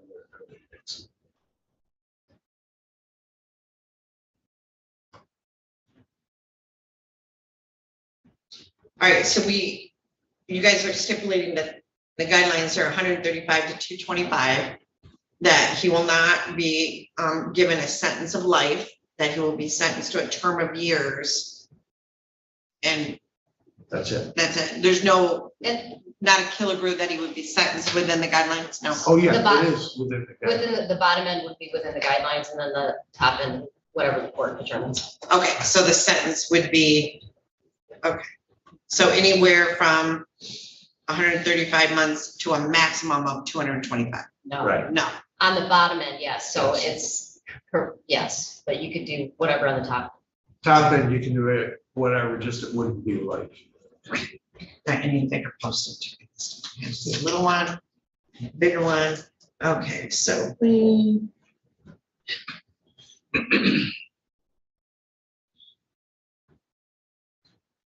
So the plea would be the low end of the guidelines to whatever. Term of years. Okay, so the 135? No, it's not, it's not. It's to not the low end. of the It's guidelines. anywhere which Okay. 135 to Within the 225 to whatever.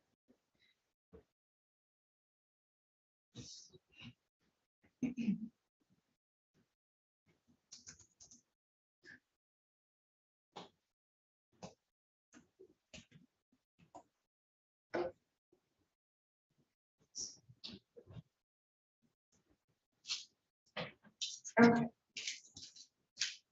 All right, so, Mr. Diethos, do you understand that's part of the agreement too? Yes. Anything else, Mr. Glazier or Ms. Weiss? No, you're right. No, you're right. So other than that, though, Mr. Diethos, neither the prosecutor, the defendant, nor anyone on your behalf has discussed any other possible sentence with court. Is that correct? So treatment, whatever. Okay. Would you agree with that, Ms. Weiss and Mr. Glazier? Yes, sir. Yes, Your Honor. Okay. If a guilty plea is accepted, there will be no trial. This means that you will be giving up rights you would have had at trial. I'm going to explain those rights to you now to make sure that you understand them. You have a right to a speedy public trial by jury. You may ask for a non-jury trial, and if the prosecutor and court agree, you can have a non-jury trial. You have the right to be presumed innocent until proven guilty beyond a reasonable doubt. You have the right to have a prosecuting attorney prove beyond a reasonable doubt that you are guilty, and you do not have to prove anything. You have the right to be present at trial and have witnesses against you appear at your trial and to ask those witnesses questions. You have the right to have the court order any witnesses you have for your defense to appear at the trial. You have the right to remain silent during your trial and not to have your silence used against you. However, you also have the right to testify at your trial if you want to testify. Do you understand that if your plea is accepted, you may be giving up the right to appeal issues that would have been otherwise appealable had you been convicted at trial? Do you understand that? Yes. Do you understand that any appeal from the sentence and conviction, from the conviction and sentence pursuant to the plea will be by application for leave to appeal and not by right? That's done. So if you had been convicted at trial, you would have had an automatic right to appeal. But because you're entering a plea, you don't have an automatic right to appeal. You would have to file paperwork for leave to appeal, and they would have to decide whether they would grant that or not. Okay. If you are not a citizen of the United States of America, a conviction of a crime may result in deportation, exclusion from admission to the United States of America, or denial of naturalization. Do you have any questions about the rights that I've given to you? All right, so Mr. Diethos, how do you wish to plead to the charge that on or about September 1 of 2021 in the village of Blissfield in the county of Lenawee, that you did commit the offense of child abuse first degree, guilty or not guilty? Guilty. And how do you wish to plead to the charge that on September 1 of 2021 in the village of Blissfield in the county of Lenawee, that you did commit the offense of homicide manslaughter, guilty or not guilty? Guilty. Okay. Has anyone made any threats or promises to you to induce you to plead guilty to these charges other than what was placed on the record? Is the prosecutor or defense counsel aware of any other promises or threats or inducements other than the plea bargain to induce the defendant to plead guilty? Mr. Glazier? No, Your Honor. And Ms. Weiss? No, Your Honor. Has your attorney, I mean, we put your basic sentence on the record, but other than that, has your attorney promised you any particular sentence or estimate what your sentence will be other than the agreement? Like treatment in prison or fines and costs or anything? No. All right, would you agree with that, Mr. Glazier? I would, Your Honor. All right, and is it your own choice to plead guilty to these charges? All right, so, Mr. Diethos, on September 1 of, Your Honor, can I ask if there's? You wanna- I you want can to do put it. on the record, then I could ask the factual basis after that. that's fine, Ms. Weiss, any objection to that? No, Your Honor. All right, Your Honor, for various reasons, I wanted to engage Mr. Diethos with some question and answer before I go to the factual basis. Mr. Diethos, you're aware that we had a criminal responsibility and a criminal competency exam done by the state of Michigan, is that correct? Yes. And you participated in that, Yes. and that took place for several hours. Was it one day or 2 days? One day, I think. Okay, and you are aware that you were found to be criminally responsible by the state of Michigan psych unit, as well as competent. You understand that that was their basis, and you've seen those reports. Is that true? Right. You don't think that was what their report said? Oh, yes, I do. I'm sorry. You and I met back just last weekend, June the 6th. And we spent an hour or so going over various documents and forms and jury instructions, et cetera. Is that correct? You gotta say yes or no, because you're being recorded. Yes. All right. One of my concerns, and actually I knew this before the reports were done, was your father indicated you had a very low IQ. Is that true? Yes. And in fact, some of the documents that were presented to the state of Michigan shows that your IQ was actually, when you were 7 years old, the test reflected it was 51. 51, was that correct? Correct. And you understand that's very low. Yes. All right.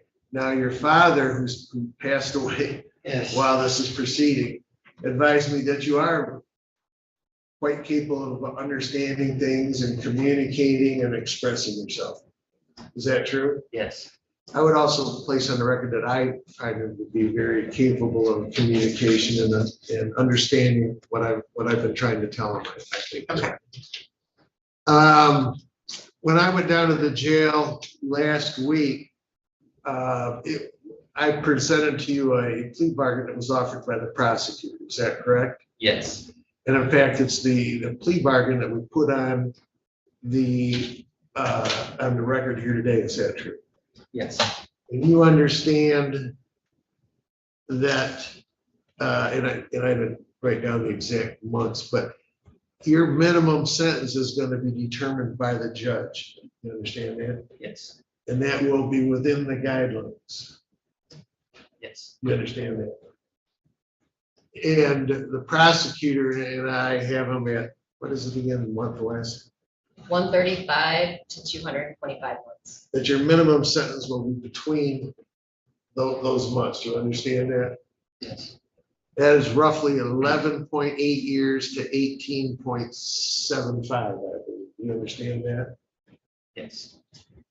That means when you come back for sentencing, the judge is going to set a minimum sentence that is somewhere between those. You understand that? Yes. So the earliest you would be, that's when you're eligible for parole. That's when you have served your minimum sentence. You understand that? Yes. So at the very earliest that you would be eligible for parole is going to be approximately 11.8 years. You understand that? Minus whatever time. Is that you like served. 12 or so? Or? Almost 12. But the judge could go up as high as almost 19, 18.75 years. You understand that? Yes. That's just your minimum sentence. That's where you become eligible for parole. You understand that? Yes. The maximum sentence on this could be up to life, but we have agreed it'll be a term of years. You understand that? Yes. What that means is that if they don't grant you parole the first time, second time, third time, the fourth time, there's going to be a maximum that you could serve if you don't make parole. You understand that? Okay. Okay, you're gonna have to serve at least a minimum of, let's say the judge picked 12 years. That means you're gonna have to serve at least 12 years, at which time you'll become eligible for parole. You understand that? Yes. You'd apply for parole, you'd have a parole hearing. If you were granted parole, you would get out on parole following the hearing. You understand that? Yes. Now, they could deny your parole, which is called flopping. You've heard them say flop. That's basically being flopped, and then you become eligible for parole again. And it's not a homicide, so I'm not sure what it is, but it's at least every 5 years. It might be quicker than that. And so then you'd apply again in 5 years, get parole, you're out. If you don't, keep going. If it went all the way up to the maximum, they'd have to release you. We don't know what the maximum is, because the judge is going to set that when you get sentenced. You understand that? Yes. I asked her and we agreed that it would not be a life offense. My sole reasoning behind that is I know the parole board on second degree murders where it is a life offense are less likely to parole you. And so I didn't want anything that said life offense is the maximum. You understand that? Yes. So to summarize, you're going to get a minimum sentence between almost 12 or to a little less than 19. That's going to be your minimum. And your maximum is going to be a term of years that the judge is going to set. Okay? Yes. You understand that? Yes. Now, when I talked to you at the jail, and I also talked to you here today, I advised you that I could get an independent evaluation done as to your competency and your criminal responsibility. Is that true? Yes. And you understand that would not be by somebody from the state of Michigan, that would be by somebody that I choose that I would hire. Correct. And they would reevaluate your competency to stand trial as well as your criminal responsibility to stand. Do you understand that? Yes. Regardless of what those findings are, you would have a right to a trial. Do you understand that? Yes. And if my independent evaluator said, hey, you weren't criminally responsible, you weren't competent, that would be an issue or criminally responsible, excuse me, that would be an issue raised at trial. Do you understand that? What does that mean? Like, that means if we went to trial, you could present, it's sometimes referred to as an insanity defense. But that because of a mental illness, you don't appreciate the wrongfulness of your acts, basically. And it'd be a fight between the state of Michigan and our expert if he deemed you to be not responsible as to whether you're not guilty by reason of insanity. Do you understand that? yes. But likewise, the jury could still find you responsible and find you guilty of child abuse first and open murder. Do you understand that? First degree murder. Yes. And you're choosing not to have that evaluation. In fact, I told you that's what we were going to do, and you told me, I think last week and again today, that you don't want to have those evaluations done. You want to proceed with the plea record. Is that correct? Yes. All right. So just so you understand, and I want to make sure you understand this, and it's kind of tricky. You're charged with open murder, but there's a charge that is referred to as felony murder. I've explained that to you. Yes. Okay, basically what felony murder says is that if you commit a murder, if someone dies by your acts during another crime, and the crimes are listed within the statute, that you are guilty of first degree murder, could be found guilty of first degree murder. You understand that? Yes. And I've explained to you that one of those crimes is child abuse in the first degree. You understand that? Yes. So if you went to trial and a jury found you guilty of child abuse in the first degree, they could find you guilty of felony murder, which is first degree murder. You understand that? Yes. And first degree murder carries life without parole. I've explained that to you. Yes. So that's the risk for you, is if they find you guilty, if a jury found you guilty of child abuse in the first degree, they could find you guilty of felony murder and you could face life without parole. You understand that? Yes. That's not to say they would, but that's what the risk is for you. You understand that? Yes. All right.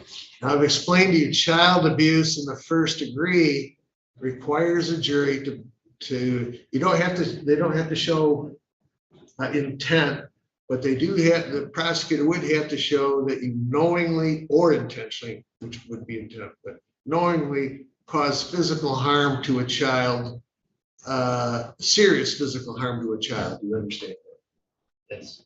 All right. And you don't wish to take that risk and want to take the plea bargain at this time.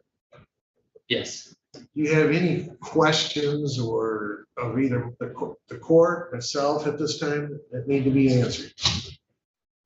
Not this time. You understand everything that we've gone over both at the jail and tried to put on the record here today. Yes. And you still want to proceed with this plea, is that correct? Yes. All right. I'm going to ask you some questions about on the amended information. You understand, I want to show it to you, that this homicide is going to open murder, which could be first degree murder, is going to be dismissed at the time of sentencing. All right, what you're pleading to is count 1, child abuse first degree, and count 3, homicide manslaughter. You understand that? Yes. All right. We'll go over a couple things. On September 1st of 2021, were you watching or taking care of your son? Yes. And that is Weston Diethos? Yes. And at that time, he was born on June 23rd of 2022, is that correct? Yes. So on that date. Well, hold on a Yeah, second. he couldn't have been born after the date of the offense. The date of offense is September 1 of 21. Did I say June 23rd? You said 2020. I think it was this June 23rd. last year, the 23rd. June 23rd, 2022 is what I meant to say. Right, you keep saying 22. It's not, he couldn't have been 2022 because he had to have been born before the offense date, John. Oh, okay, I didn't notice the offense date. Well, that's his date of birth. What day was your child born? Maybe your offense date's from. June Yeah. 23rd, last year. 2022, so The- the on or about, can I amend it to September 1st, 2022, so the information is incorrect? Are you going to amend that today? Yes, Yeah, we have no objection. sorry, John. So it's September 1 of 22. Yes. All right, we'll go back to Mr. Diethos, your son, Weston Diethos, was born on June 23rd. June 23rd of 2022, is that right? Yes. So on the date of September 8th, September 1st, we got that date right, because the date of death says September 8th. September 8th. That date wrong also? Yep, September 8th. So we need to amend that to September 8th of 2022. Aaron.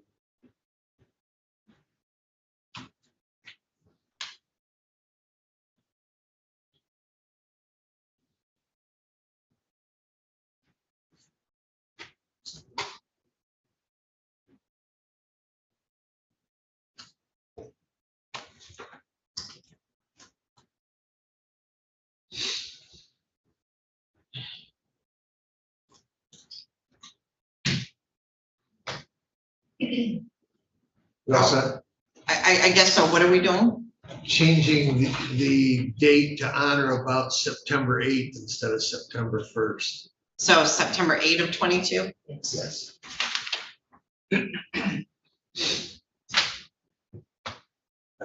Mr. Diethos, on September 8th of 2022, your son would have been about 2 months and a couple of weeks old. Is that correct? Correct. And you were caring for him at that time? Yes.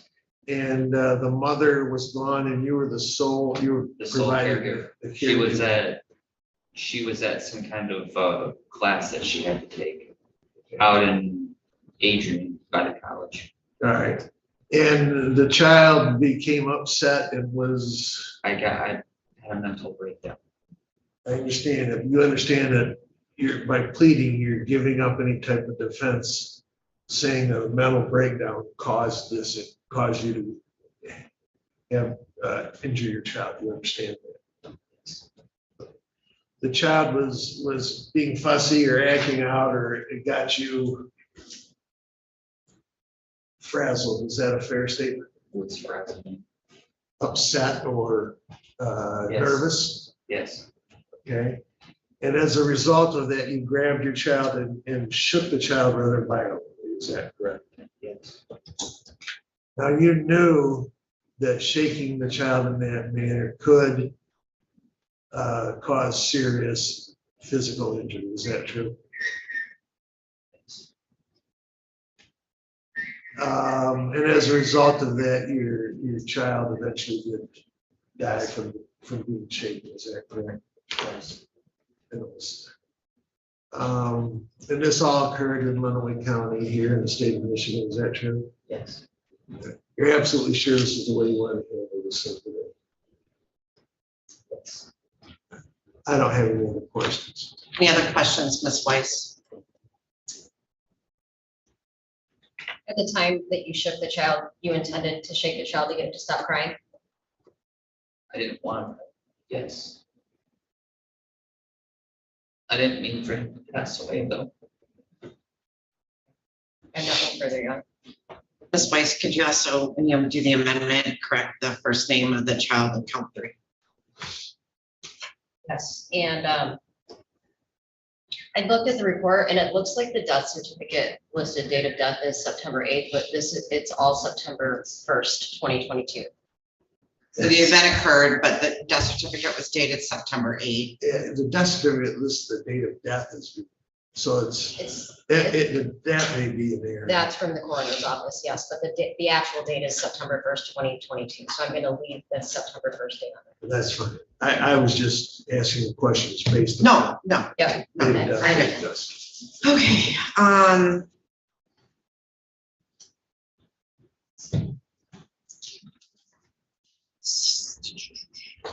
Ms. Weiss, is there anything else you wanted to add to that or ask Mr. Diethos? No, Your Honor. Has court complied with MCR 6.302 B, C, and D? Yes, Your Honor. Yes, Your Honor. All right, and I accept the pleas. They've been given understandably, voluntarily, and accurately. The defendant has full knowledge of his rights. He does have competent counsel. Mr. Glazier, I appreciate you going through all of that to make sure Mr. Diethos comprehends what he was entering into in the plea. So there is a Killebrew agreement to the sentencing range in a term of years. But other than that, the court has made no agreement regarding the possibility of a plea or possible sentence in this case with the prosecutor, the defense attorney, the defendant, or anyone acting in the interest of either of them other than the Killebrew.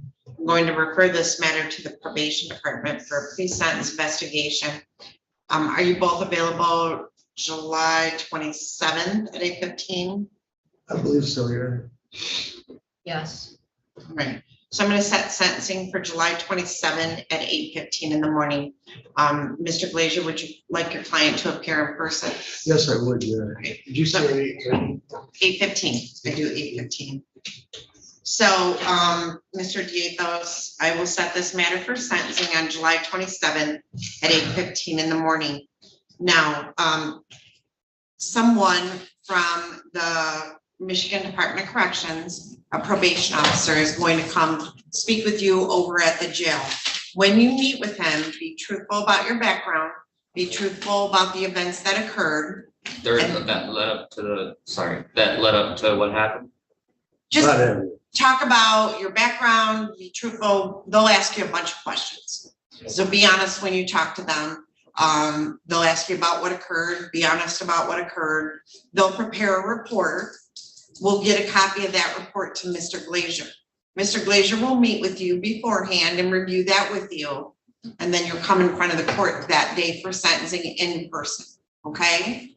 Mr. Glazier, any other? Your Honor, the only thing I don't know if the court would want the probation, or at least the court, I'm gonna ask you to consider is maybe some mental records and evaluations. I can provide those. You can provide those to Ms. Weiss for his mental I health think she background. is saying exactly, but I will. I mean, the probation department will always seek those medical records, so, and that information for the PSI, so you can provide that to the Michigan Department of Corrections if you would like, Mr. Commissioner. All right. All right, is there anything else we need to address on the record today with Mr. Diethos? No, thank you. No, Your Honor, thank you. Okay, so Mr. Diethos, we will see you back on July 27 at 8:15 in person. Thank you. Here's what you want. This is what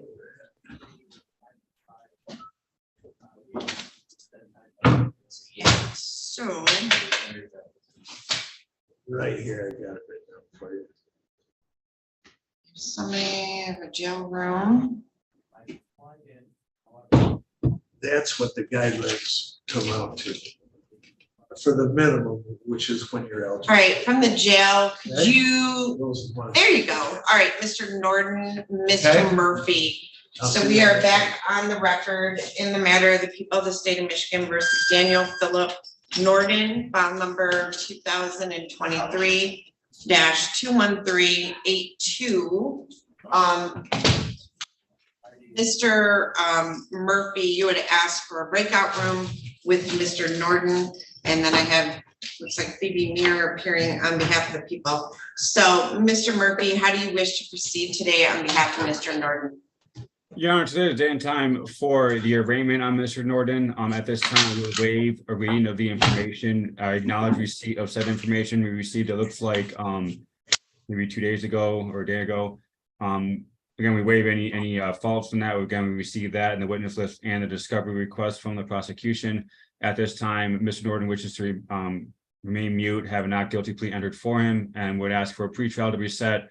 We're just asking the court to schedule it as soon as the court can find any schedule to do so. So it looks like my next available is July 26th at 8:15 in the morning. So July 26th at 8:15, or I'm sorry, 8:30 in the morning. Our staff will prepare the notice of hearing because it's an arraignment. Mr. Murphy, in the event an agreement's been struck and your client wishes to enter a plea, please just let us know and we'll get them in right away. Yes, Your Honor, I'll contact the court if we have something worked out before that date. Okay, so Mr. Norton, I will see you back on July 26th at 8:30 in the morning, all right? Thank you. Thank you, Your Honor. Thank Thank you, you. Mr. Norton. You have a good day. Yep. So. Go back. Back. All right, and at the jail, I'll just take who's ever next, please. Your Honor, do we have Brianna Spiegel?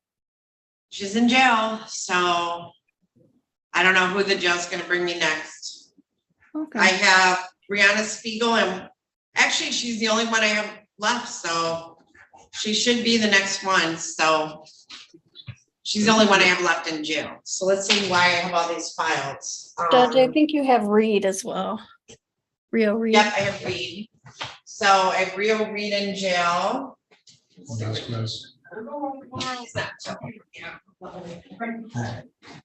right, Perez Martinez is, he's not till 1:30, Perez and Shelby's. Yeah, but Pascal. He's been adjourned. Yeah. So, Perez Martinez is.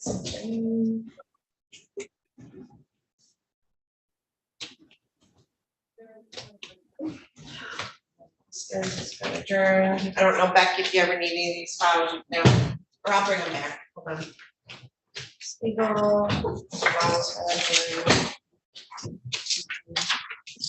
All right, we're just waiting for the jail. I don't need you walking out every time. Gives me a chance to move. Huh? Gives me a chance. To Okay, I just don't want you to feel like you have to pop No, up. no. Okay, so let me take these files back to Miss Adams. Judge, do you know if you did Sneed yet? Who Sneed? Yeah, Jeremy Sneed, we did. Oh, okay. I missed that one. We set that for pre-trial on August 2nd at 8:30, both of them. Okay, thank you. Thanks.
Yeah, and you guys move people out of one all time, right?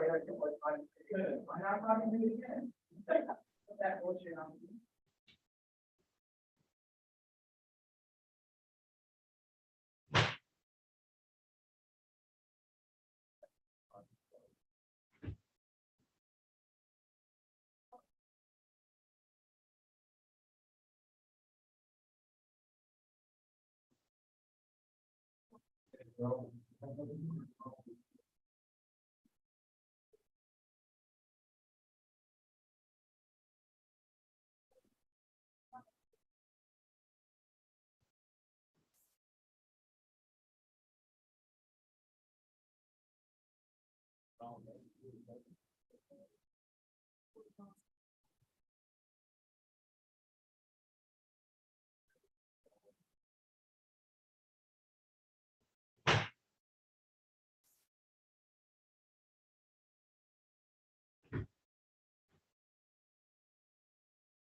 Yeah.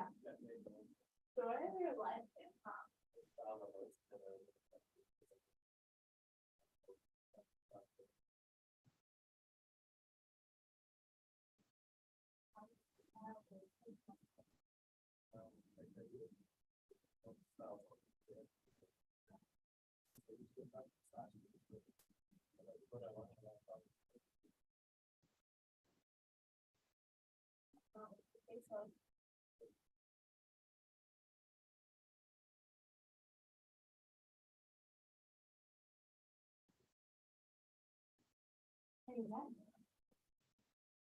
Well, I'm gonna go take a shot with my family.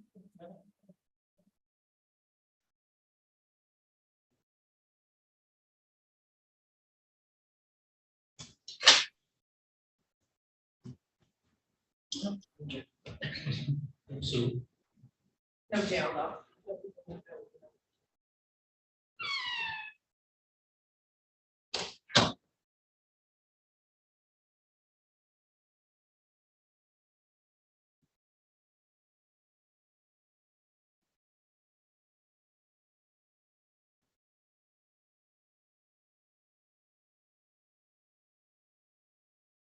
I think they were very, like, at night, or I think. Probably didn't. I didn't go to the court.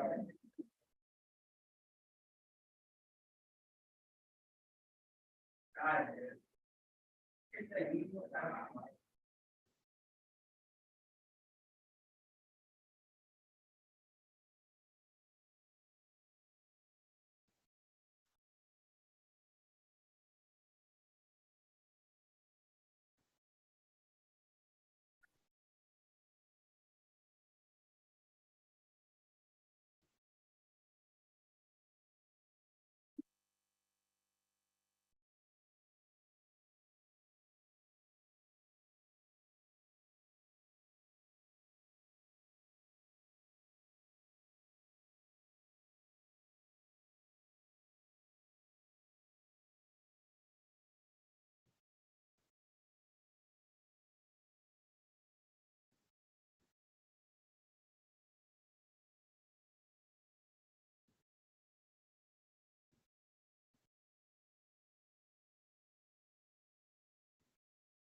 Who told you that? I'm pretty sure that didn't happen. I feel pretty.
Hey, we're willing to do Marlon.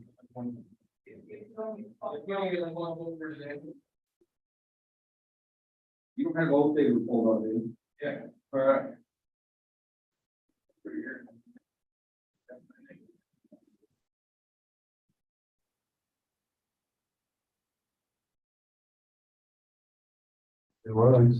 When's my clothing change? Oh, that one's long. What do you got? Someone's report gonna come out? I think so.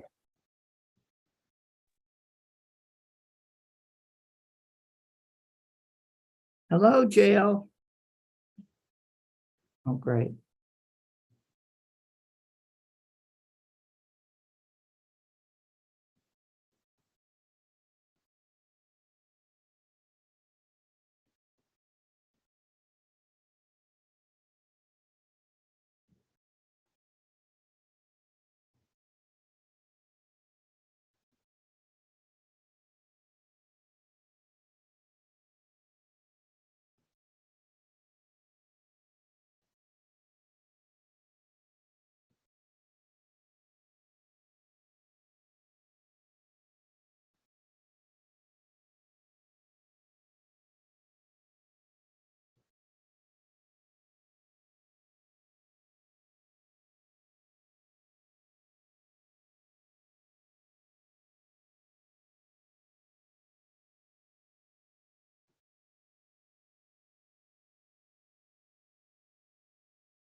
There we go. I have a jail window, so if someone can turn on audio and video, please.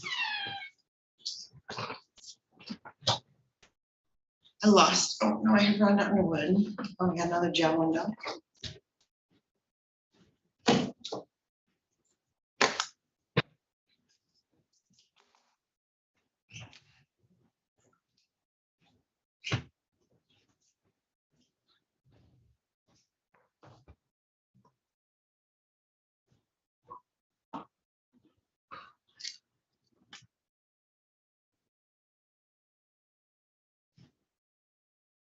Miss Underwood, are you still with us?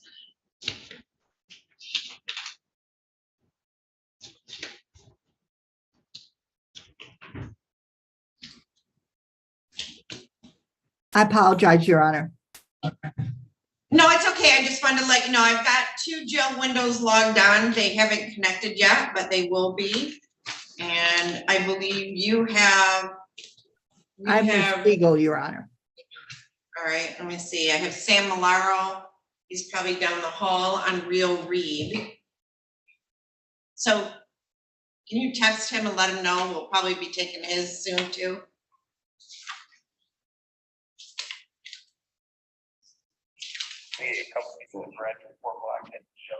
All right, Ms. Spiegel, can you hear me? Yeah, I can hear you. All right, this is in the matter of the people of the state of Michigan versus Brianna Lynn Spiegel, file number 22-20816FH. This is a date and time scheduled for a probation of violation trial. The allegations against Ms. Spiegel are that she violated the terms of her probation, and that she was ordered to report as often as required, and she was released on April 27th of 2023 and ordered to report to Salvation Harbor Light, and she did not appear. So, Ms. Underwood, how do you wish to proceed on the violation of probation today? Well, Your Honor, I know Ms. Teskey is in training, but Ms. Spiegel pled downstairs, Your Honor, to a attempted resisting and obstructing, that I believe her sentencing is on the 17th of July scheduled. Ms. Spiegel, I believe, is prepared to resolve this technical violation, but I don't know if the probation department would prefer that she be sentenced first downstairs. I said to Ms. Spiegel that I would be willing to see if they can move up her sentencing downstairs, Your Honor. So potentially she can have another violation. That's potentially. All right, Mr. Moore, do you know if, well, Ms. Teskey's out for training, right? Correct. So, I mean, so why don't we do this? Why don't we set this over to June 21? Perfect, Your Honor. That's what I was going to suggest. All right. So, Ms. Spiegel, I'm going to set this over to June 21 at 8:30. And we'll see what's going to happen with Ms. Teskey regarding your new charge, okay? Okay, thank you. All right, thank you, Ms. Spiegel. Ms. Underwood, I do have Real Read. Are you able to find out from Mr. Malaro what he wanted to do with Mr. Reed today? And okay, just if you'll give me just a second. He's right next to that. All right, hold on, Mr. Reed. We'll be right with you, all right? Yes, ma'am.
Hey, it was very,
yeah.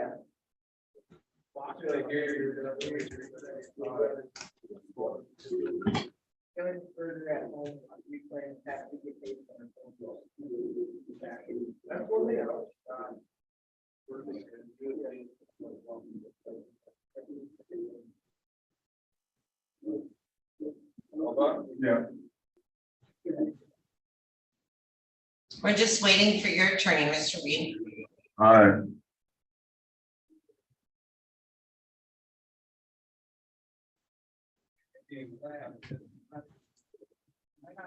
I ain't done yet, so. Are you done? No, not yet. Hey, sorry. If I tell them go ahead, man, I'm trying to get in the kitchen, man. We grabbing or? Yeah, I been put it in. Okay.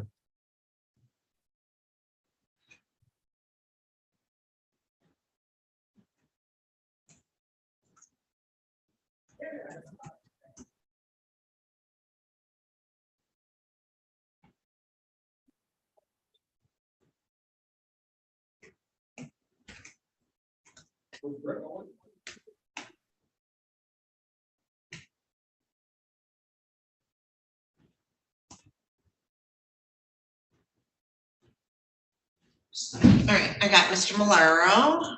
So. Thank you, Ms. Underwood. I have Mr. Malaro now.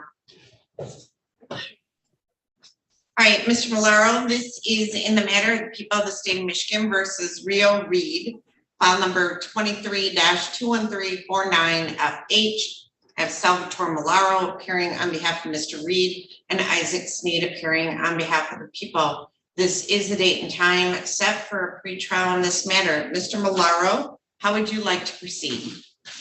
Just gonna have a breakout with Mr. Reed real quick. Sure. So, Mr. Reed, I'm going to open a breakout room. Okay. And sign Mr. Malaro and you. Join that breakout room, so you can use the mouse and click on join. Okay. Thank you.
All right, let me close that breakout room.